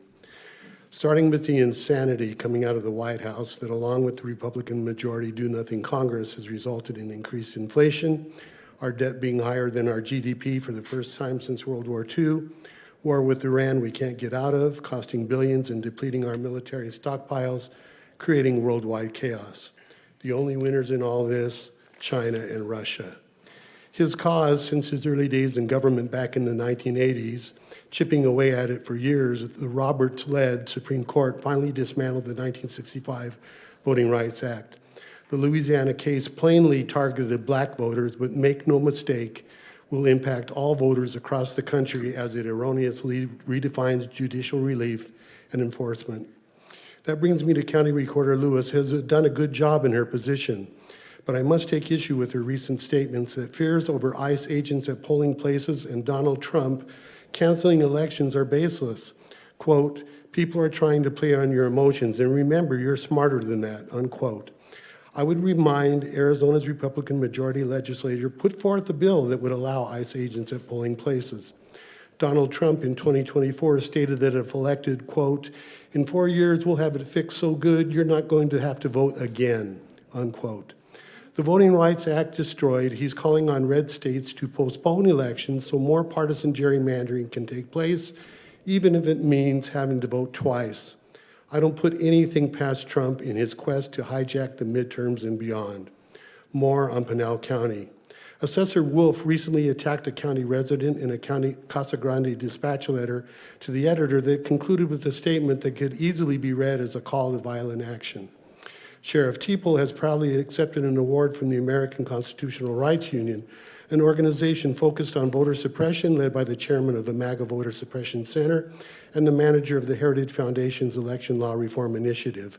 An Islamophobic organization claiming Democrats have actively championed the assertion of Sharia law and its primacy over U.S. law. Further, that the First Amendment doesn't apply to Muslims. I previously mentioned County Attorney Miller today and at past meetings. No more need be said. Although I don't always agree with your decisions, I find the majority of the Board of Supervisors to be of good attention and reason. Beyond venting, my message to the board today, be the government entity constituents can trust, can contend with the many issues America and Pinal County faces. Thank you. Thank you. Oh, let me see, I have no others. Another that wishes to speak, ma'am.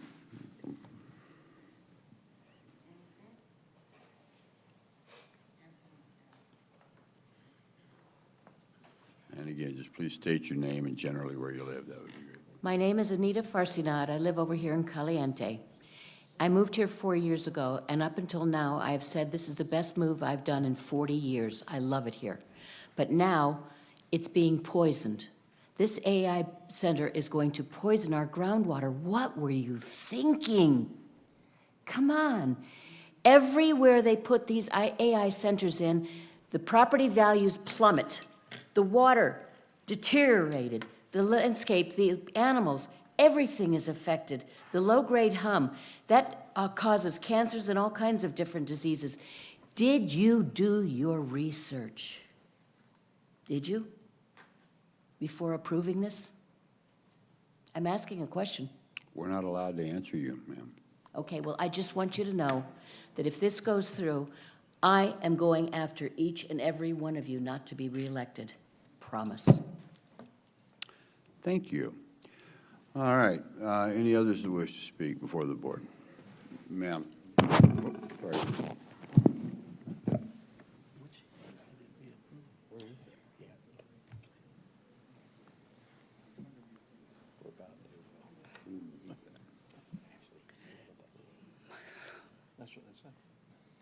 My name is Tammy Miller, and I live at Magma Ranch. Others have spoken so eloquently about many of the issues that are on my mind today, and I've been very touched. So I will try to keep my point short. This proceeding was opened with a religious proceeding. We had a public prayer. I support anyone being able to pray anywhere they choose. However, if we are going to bring religion into government, I call upon you to consider one thing relating to many topics discussed here today. Numbers 35:33. Do not pollute the land in which you live. The data center, as others have pointed out, drains water resources. We're in a water crisis. It creates pollution. We, all over this country, are in a crisis of pollution, greenhouse gases, and facing climate change. Whether anyone chooses to take that seriously or not, your own religion dictates that you take that into consideration. And yes, I realize I'm probably offending a number of people in this room, and I apologize for that. But this isn't about me, and it isn't about us all as just individuals. This is about protecting our communities, protecting our livestock, protecting our family pets, the wildlife. the environment as a whole. And I find it horribly offensive that these things are being approved and discussed in secret and insidiously. And that is all I have to say. Thank you. Any others that wish to speak before the board today? I say Mr. Reveles.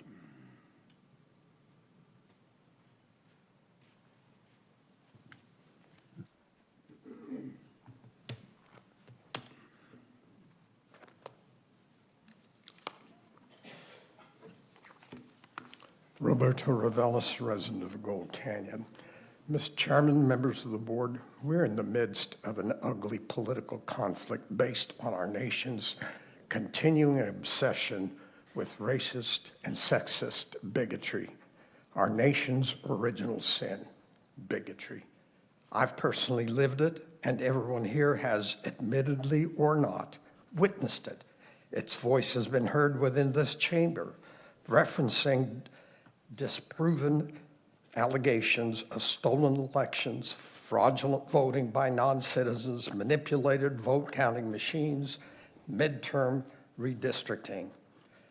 At the federal level, a Trump-packed Supreme Court has ended the Voting Rights Act by permitting cynical partisan gerrymandering to create voting districts that suppress voting by blacks and other minorities, a ruling that ignores our shameful history of blocking black voters by literacy tests, poll taxes, physical violence, white-only primary elections, and unreasonable voter ID laws. Barriers that result in voting participation gaps between white voters and minorities during elections. For example, 19% fewer black voters in midterm elections, 23% fewer Asian voters in midterm elections, 27% fewer Latino voters in midterm elections, proving that barriers on race and ethnicity clearly impact voter participation and election results. Barriers that are necessarily being confronted, however, at all levels of our court system. At the state level, Trump-appointed District Judge Susan Brnovich dismissed the U.S. Justice Department lawsuit seeking Arizona's sensitive voter records, records that are hopefully were secured by Secretary of State Fontes, who refused to release sensitive Arizona's data. At the local level, Maricopa County Superior Court Judge Scott Blaney ruled that the Secretary of State does not have legal authority to force Pinal County to change its precinct poll voting system to a voting center process, a ruling that underscored that only the board has the authority. A decision, however, that leaves open the question of why not broaden the opportunity for eligible voters to cast ballots in a large geographic county where workers travel long distances from their home precincts. It's been a week of challenging news. Let's accept these fundamental issues as opportunities to confront bigotry. Let's not avoid open and candid discussions as we work to fulfill our founding fathers' trend for a more perfect union. Thank you, Mr. Chairman. Thank you. Others that wish to speak before the board. Mr. Ellsworth. Good morning, Mr. Chairman, Vice Chairman, Supervisors, George Ellison, Gold Canyon. The Democrat Party has turned into a mob hiding under the skirt of a political party. There have now been 3 major attempts by the extreme left Democrats. Can I speak without these people talking? Please. I'm sorry. One more outburst and you will be removed. May I start over again, please? Remove her, please.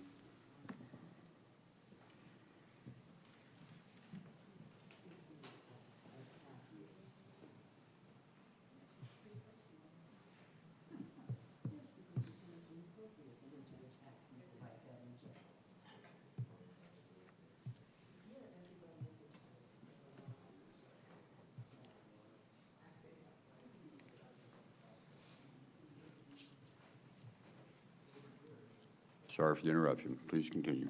All right, I may go over because of this. There have now been 3 major attempts by the extreme left Democrats to murder the Republican president. Not long ago, Charlie Kirk, one of the most popular conservative voices in the nation, was assassinated by a Democrat. Before that, a Democrat showed up with a Glock, zip ties, and duct tape to assassinate Supreme Court Justice Kavanaugh. That's not even to mention the fire bombings on Tesla dealerships, the Antifa fire bombings and attacks on police stations and ICE facilities, or the Black Lives Matter riots, the most destructive in American history. Greg Gutfeld just delivered the single most succinct and cutting indictment of the left-wing media's complicity in the recent White House Correspondents' Dinner attack. He said this guy did hear voices. They were voices by hard left Democrat politicians. May I please speak without the... We will remember that. Thank you. Sorry, sir.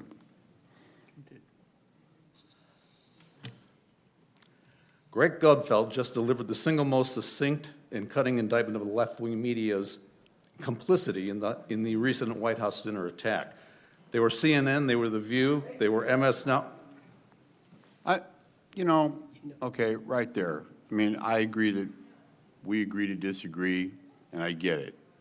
I don't care for the stares, the leers. Mr. Ellison, the same thing goes for you as well as everybody else.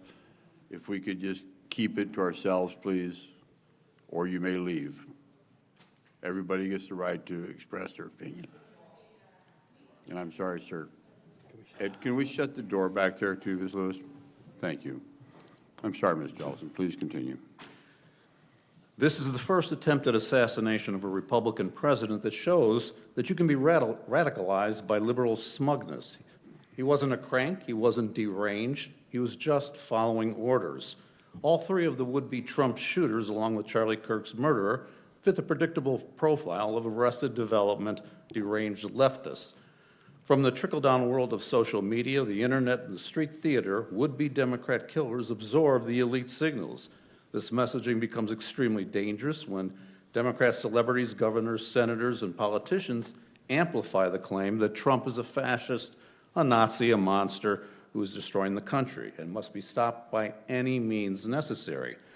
I have to skip forward because of the interruptions. The Democrat left is a violent mob. It is not normal, and not a normal U.S. political party.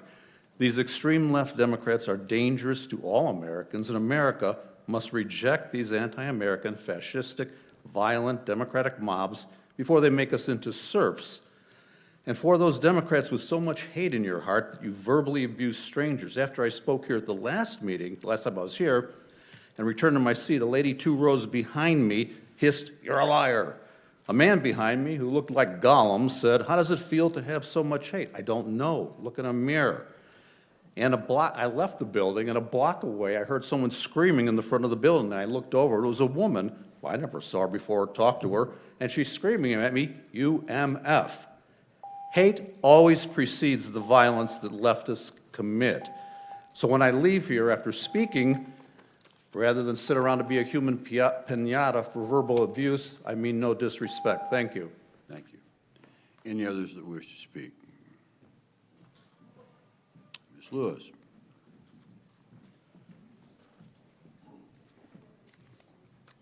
Chairman McClure, members of the board, Dana Lewis, your Pinal County Recorder, and I would like to offer a point of clarity in regards to some statements that were made earlier.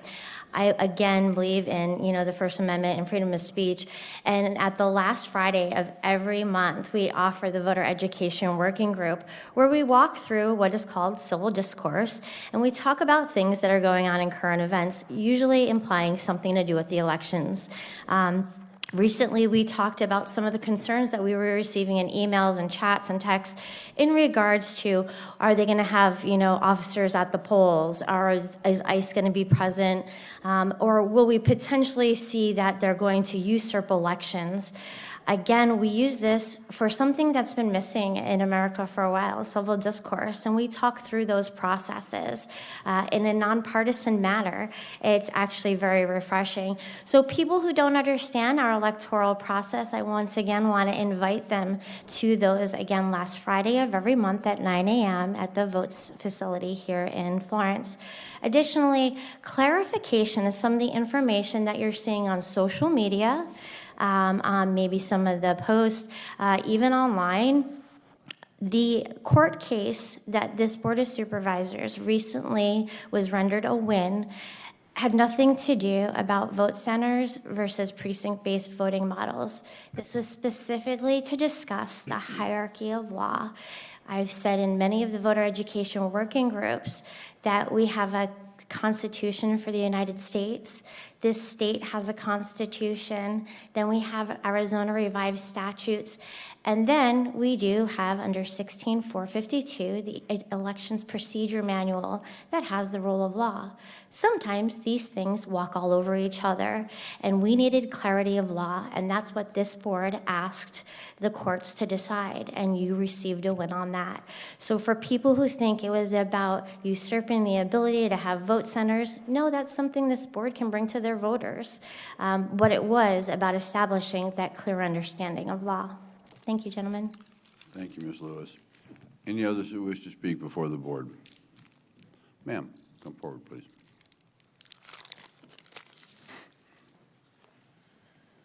My name is Karen Long, and I live in Caliente here in Florence. While I appreciate everyone's opinions, I don't think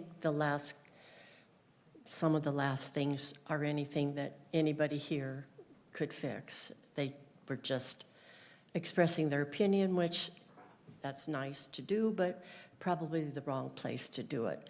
I want to just steer back.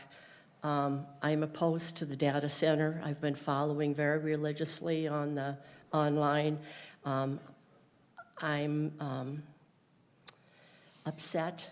I was thinking that our council was voting for what was best for our county, that our city council was voting for what was best for Florence and the area, and I thought I voted for the best people that were going to look out for my home and my vote.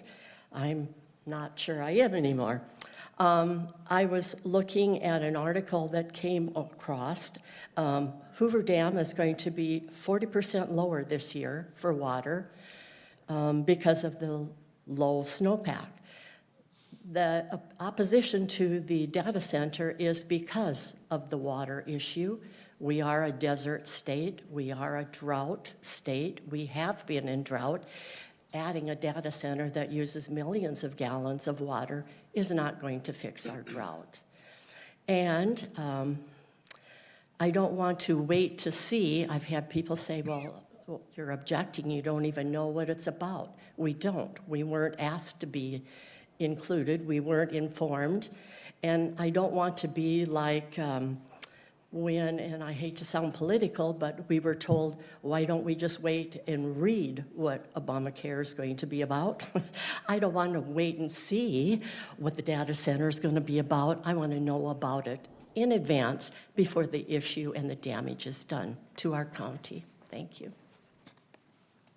Thank you. Any others that wish to speak before the board today?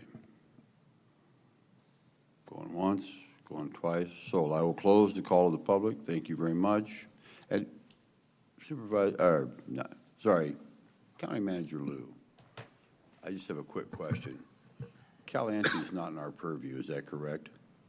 I'm sorry, can you ask one more time? The data center Caliente, it's not in our purview. I mean, I'm sorry if I'm, that's City of Florence. Chairman, it sounds like people are referring to one that's in the town's jurisdiction, but I'm not 100% sure. We have no jurisdiction over that. That's theirs. It sounds like that from what I've heard. Thank you. Just for clarity, I'm trying to make sure because I don't remember that name. Yeah. Okay.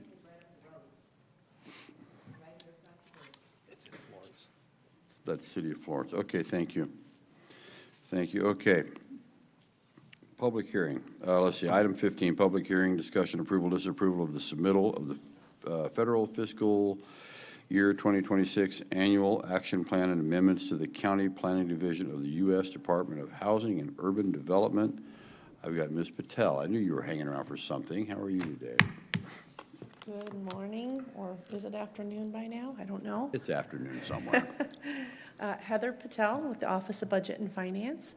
I am here to have a discussion and public hearing about our annual action plan and some amendments that we're proposing to prior action plans.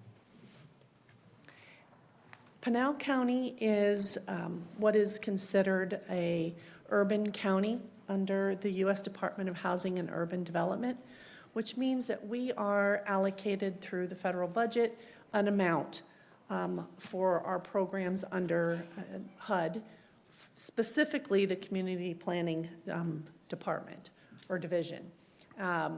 And when we are allocated that money, we are then asked to submit an annual action plan to identify what we're going to do with those funds. Right now, we are in our fiscal year, or the federal fiscal year 26. Our application or action plan is due to HUD later this month. And then this fall, we anticipate receiving funding agreements to then start the projects. We do have a process that we go through for the public participation, and I'll go over that in a minute. But right now, we are anticipating receiving an allocation under 3 different programs. The first is our Community Development Block Grant, which is a little over $1.8 million. Our Home Program, which is just under $500, and our Emergency Solutions Grant, which is $160. We are required to provide technical assistance to any member of the community or potential applicant for these funds. We also have a grievance policy posted on our website in case somebody has a question or concern about the program. And then we do have our citizen participation plan, which outlines what we do to involve the public in our process. We have 5 communities that are part of our program. That's Florence, Eloy, Mammoth, Maricopa, and Queen Creek, which means the funding that their community is sort of allocated based on population is put into our pot, and then we accept applications from those communities for projects. In November, we held 4 public meetings scattered throughout the county to get some input on how the funds could be used. And then in February, we accepted applications. I'm going to go over each of the programs in general of what the programs are about and what we've done in the past and what we are proposing to do in the current annual action plan. The Community Development Block Grant Program is a program that is intended to serve low and moderate income populations in specific communities or areas. We can do a variety of different projects, but in general, it's community facilities and infrastructure. So we're talking streets, we're talking community centers, parks, also housing-related projects, programs and services to address homelessness, and other public service activities. For the CDBG program in general, for our first 5 years of our program, we did a majority of our investment into community facilities and infrastructure. And then our communities did submit applications for about $3 million over that 5-year period.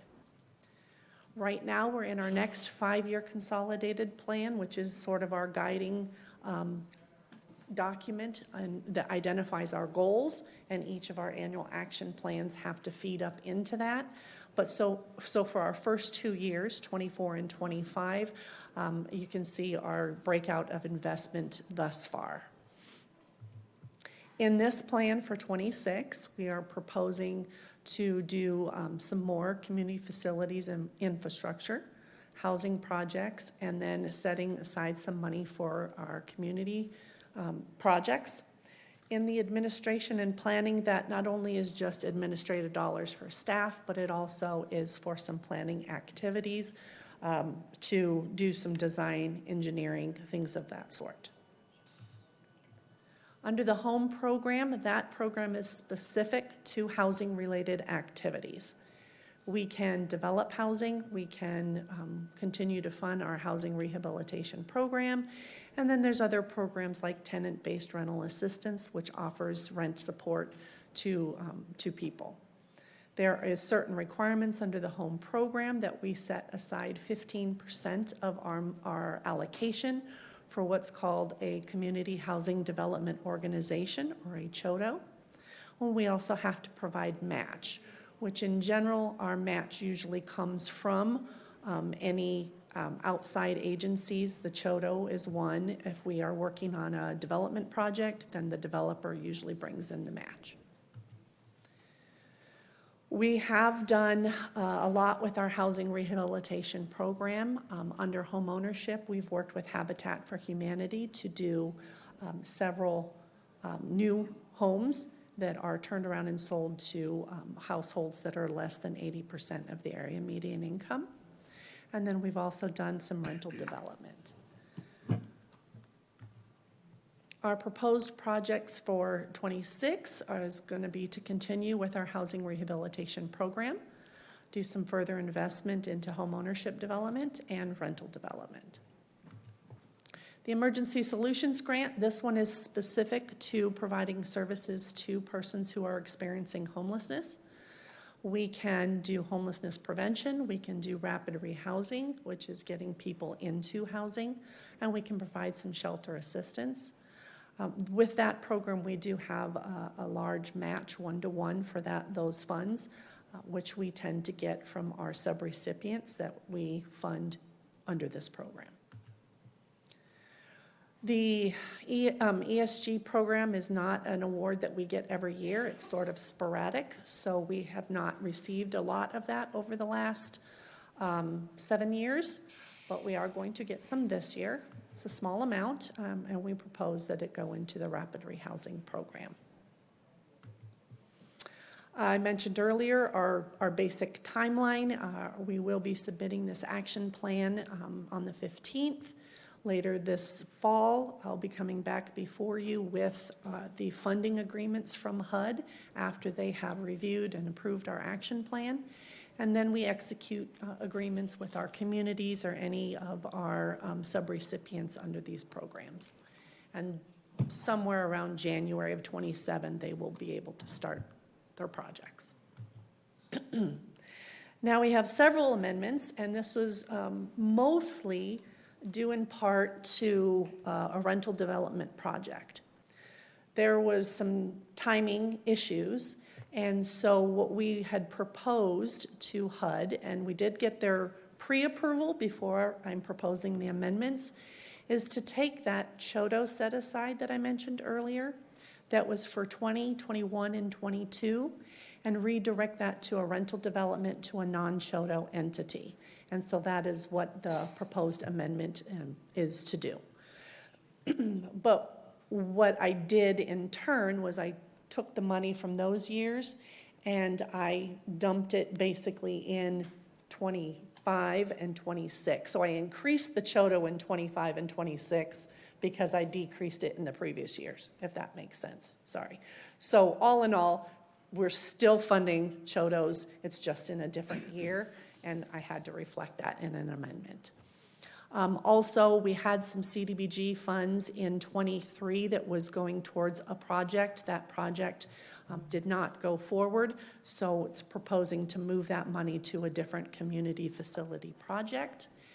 And then also so 20, 21, 22, and 25 are all one and the same that I just spoke about. And those are our proposed amendments at this time. Any questions from the board? So I have a question, if nobody has a question. CDBG, that's being cut federally, is that not? For the future, I understand that that's something that's being cut in the present budget, and future forward, we won't have CDBG. Well, CDBG has for a very long time been under consideration or on the chopping block. So, the funding for 26 was in the budget last October, and we were just told about it in April, how much we're going to get. So, when come this October for the next year, once that's official, then we'll know. But yes, CDBG has always been something that has been talked about decreasing or eliminating. Well, I know it affects a lot of Every year. programs around the country, and I was just Yeah. curious, how would that affect these programs? Well, yes, certainly. Sorry, Chairman McClure. Certainly, if the CDBG program is cut, then we would not be able to do the projects that we do. Sidewalks, fire hydrants, parks, community centers, and then specifically our owner-occupied housing rehab program, that's a really big one. So that is helping to improve the living conditions of owner-occupied housing units throughout the county. So without the CDBG program, we would definitely lose out on those types of projects. Excuse me, yeah, so are there other funding sources that we can tap for those kind of things? Eventually, I mean, looking ahead, just planning ahead. Yes, Supervisor, or Chairman McClure, I know sorry. I am, it's okay. There is other funding opportunities that we could look into, not at the scale of this, but we could adapt and shift what we're doing and focus on other things for sure. Different way to do the same thing if possible, okay. Yeah. Thank you. Any other questions for Ms. Patel? Hearing none. This is a public hearing, so I'm going to open this to the public. Thank you. I'm going to open this to public hearing. Anyone from the public wish to speak on this item? I didn't think so. In that case, I will close the public hearing, and I will ask for a motion, please. Mr. Chairman, I'll make a motion to approve item 15 as presented. I have a motion. Is there a second? Second. Good for you. Okay, I have a motion and a second. Those in favor, please indicate by saying aye. Aye. Opposed? Hearing none, motion passes. Thank you, Ms. Patel. Thank you. Mr. Chairman, Yes, sir. may we go back to T? I have a note here that said that we could continue that. I to May 27th. I have one of those notes too. But I thought, I'd just kind of go along, but I'm happy to have you go back to T. Well, I just so we don't forget about it. No, I'm looking right at it. No, we could, so item T is not time sensitive, and Ms. Broussard's okay with continuing to May 27th. So with that, Mr. Chairman, I'll make a motion to continue item T to May 27th. That sounds good. Is there a second? Second. 2 times 2 is 4, so I have a fourth. So, okay, so I have a motion and a second. Those in favor, please indicate by saying aye. Aye. Opposed? Hearing none, motion passes. Thank you. Item T is continued to May 27th. All right, that brings us now,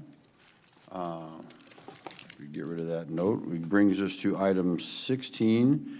We will be hearing 16 and 17 together, voting on them separately, of course.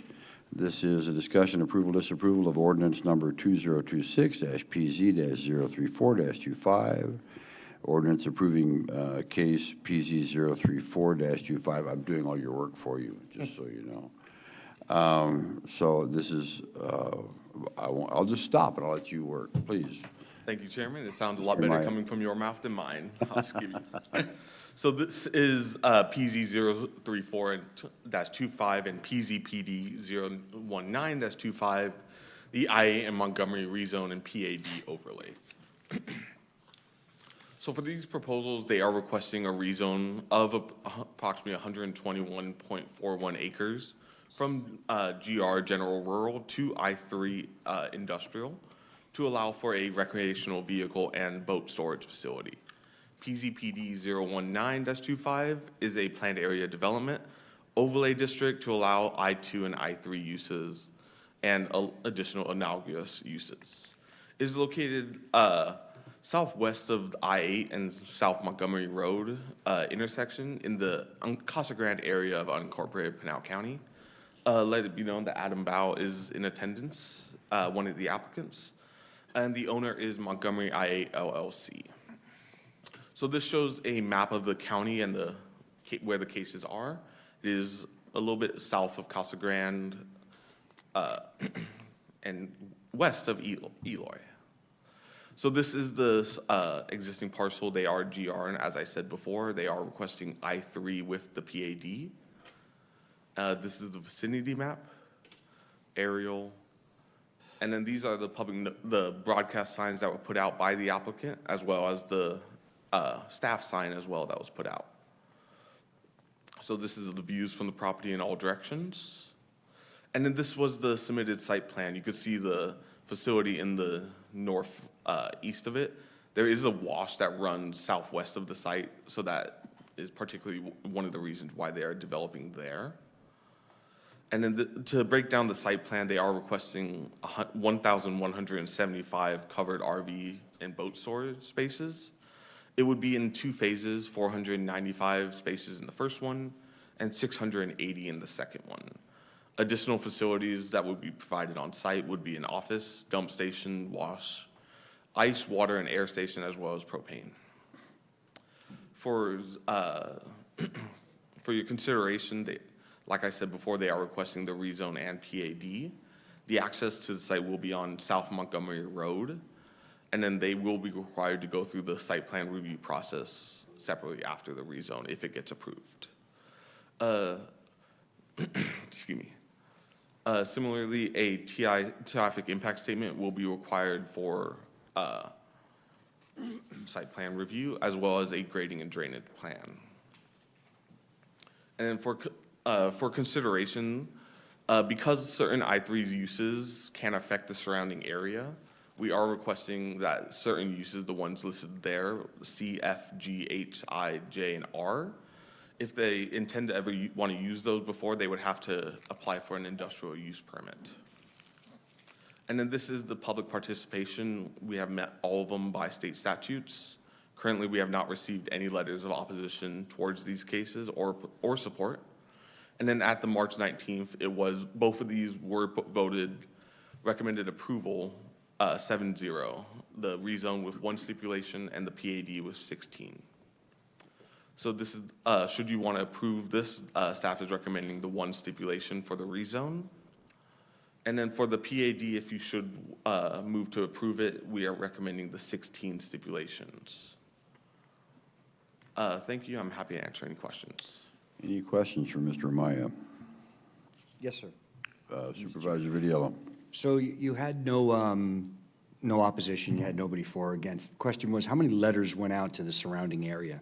I can't remember exactly the number, but we did do the 600-foot notification area as required in our code and state statutes. Okay, and so you got nobody responding to that? Obviously, no one showed up at the meeting either, I assume? Correct. Okay, probably because there's nobody within 600 feet, so that's why, I would probably always suggest in the future, but to go out bigger in a rural area. And then on the dumping stations and stuff like that, what effect would that have on any aquifers in the situation of water? Unfortunately, that's not my area's expertise, so I don't want to mislead you with any answers. I would defer it to the applicants if they have any answer for you. Sure. Okay, we'll come there in a second. The applicant just doesn't wish to speak, but you would answer questions. Okay, scratch that. All right. Any other questions for Mr. Amaya? Okay, thank you. The applicant, please step forward. Morning. It says here, don't talk, but, I'm just. Yeah, because, I'm 3 hours into it, so I'm going to be very brief. Hopefully 30 seconds or less. This might look familiar to you because we brought this as a comprehensive plan amendment last year. And it took a while for our engineering team to get this stuff together for the rezone. The reality is I have a significant portion of my property is actually in floodplain and floodway, so I can't actually develop it. There's only this little portion I get to use, and that's why we're doing storage, because if there was a storm event, there's no structures that are accompanying it, and vehicles, tires would get wet, but that's the best. To answer your question, the reason why there's not a lot of participation is because that participation occurred during the CPA phase. So we actually did have correspondence. Admittedly, there aren't a lot of folks that live nearby, but we had about a half dozen folks that were involved through the process previously. They knew what it was, and so this is more of a continuation of what they heard last year. As it relates to the dumping station, it kind of works a little bit, I imagine that it works a little bit like what a septic is on a home, where it eventually will percolate into the ground with a leach field, but can't imagine it affecting any degree of aquifer or anything like that. So I think I might have gotten to 36 seconds, but I promise I'll get you back on track with your agenda. Can you please state your name and generally where you live? Yes, Adam Baugh, 2121 East Highland Avenue. Thank you. On behalf of the applicant. Thank you. All right. Are there any questions for the, well, first of all, any questions here? I don't have a question, but I do want to make a statement. You want to make a statement? Or I just. Okay, go ahead. I'm not concerned about the septic. One, it will be engineered and designed if it is a septic, but it could also be a vault and hall. They have those types of situations. So the aquifer will be protected by all the regulations that we have in place there. So, and I bet if you sent letters to 1,200 feet, you probably wouldn't get that many more. I know the area, I hunt in the area, or I have in the past, so, yeah. So, anyway, I think it's a great use of the property. Okay, thank you. Any other comments, questions? Okay, so this is a public hearing, and I will open it collectively for item 16 and 17. Are there any folks from the public that wish to speak on these items? As suspected. Okay, I will close the public hearing, and I will, let's see, I will ask the board if they have any more questions. I don't think you do. In that case, I'd ask for a motion on item 16, please. Mr. Chairman, I'll make a motion to approve item 16 as presented with one stipulation. Thank you. Do I have a second? Second. A motion, a second. Those in favor, please indicate by saying aye. Aye. Aye. Opposed? Hearing none. Thank you. Motion passes. Item 17, may I get a motion, please? Mr. Chairman, I'll make a motion to approve item 17 as presented with 16 stipulations. I have a motion. Is there a second? Second. Motion and a second. Those in favor, please indicate by saying aye. Aye. Aye. Opposed? Hearing none, motion passes. Thank you. All right. That brings us to almost what we're looking for. Item number 18 is a public hearing and discussion, approval, disapproval on resolution number 2026-SUP-017-25. Mr. Amaya, you are back. Good afternoon. Nice to see you again, Chairman and members of the board. I'll just skip the introduction a little bit. So this is for the Epic Arena Equestrian Special Use Permit. So proposal, they are requesting a special use permit to host equestrian events as well as 8 seasonal short-term RV spaces on the 2 parcels. It is located on North Blanco Drive, west of Hopi Drive, and then north of the city of Casa Grande, within unincorporated Pinal County. Let it be known that the applicant and landowner Kenny Zamora is in attendance. So this shows the county map with the case. It is directly above the city of Casa Grande. This is the zoning of it. It is GR currently, and it is surrounded by mainly single-family residential and then undeveloped state land to the east. This is the vicinity map, aerial, and then these are the site photos that were taken in all directions, and then the broadcast sign put out by the applicant as well as staff's are noticed as well. So for the history, it is primarily used as a single-family residence, and it has hosted events in the last 5 years. There is a current active code compliance case against the parcel. This would require renovations that were not permitted, and then public safety concerns and illegal RV spaces. And then one of the stipulations would be to address this code compliance case. For the special use permit, they would be hosting between 6 and 8 events annually, typically between April and December, weather permitting. And then as they are requesting the 8 RV spaces, unfortunately, because of the current zoning, RVs cannot be used as a primary residence. So if they had the RV spaces, they would be required to be for the events held on site.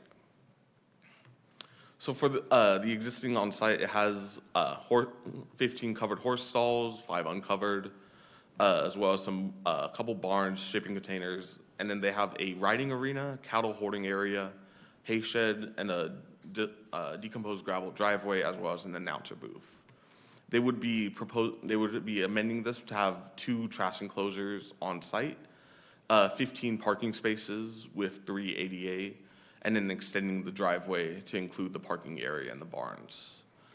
Because they do have one access point on to the western side from northern Blanco Drive, and they will, this be approved, applicants would be required to submit for a site plan review as a stipulation. So for public participation, we have met all of the state statutes. As of today, we have received 1 letter of opposition and then 2 letters of support from members of the public. And then at the March 19th Planning and Zoning Commission meeting, the commission voted 7-0 in support to recommend approval with the 28 stipulations. And then should you approve, staff is recommending you approve the following 28 stipulations.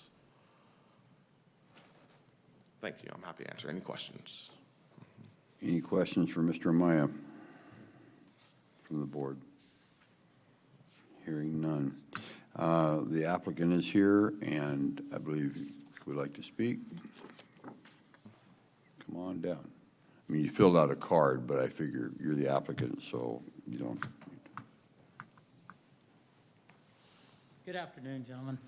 I'm happy to answer any questions that you might have. I'm obviously the owner and in favor of having this. We've been contributing members of society here in Pinal County for about 18 years now, and it became obvious that we needed to go through this process in order to come into compliance and to be able to continue forward. So with that said, if you have any questions, I'm happy to answer them. Sure. Would you please just state your name and My name is Kenny Zamora. And generally where you live? I mean, In north of Casa Grande. thank you. Any questions for Mr. Zamora? Supervisor Miller? Now, Mr. Zamora, do you live on the site? I do. Yeah, okay, you live on the site? Yes, sir. All right, okay. Okay. So you'll be watching it? I've been watching. You've been watching it. Any other I just wanted questions? to confirm that. Any other questions from the board for Mr. Zamora? Thank you. Thank you, and thank you, Mr. Miller, again for recognizing Dick Powell. Yeah, absolutely, thank you. And this is a public hearing, so at this time I will open the public hearing. Any members of the public wish to speak on this item? Hearing and seeing none, I will close the public hearing and ask the board if they have any other questions. Hearing and seeing none, I would ask for a motion, please, on this item. Mr. Chairman, I'd like to make a motion to approve item 18 with the 28 stipulations. I have a motion. Is there a second? Second. Motion and a second. Those in favor, please indicate by saying aye. Aye. Aye. Opposed? Hearing none, motion passes. Thank you. And now the one we've been waiting for, the last one, item 19, is a discussion of board members' request for future agenda items or reports to be presented at the upcoming meetings. Any of you supervisors have any requests for the future at this time? Lunch. Provide me with a list of all the data centers we've approved. The list of all the data centers? We haven't yet. That we have approved.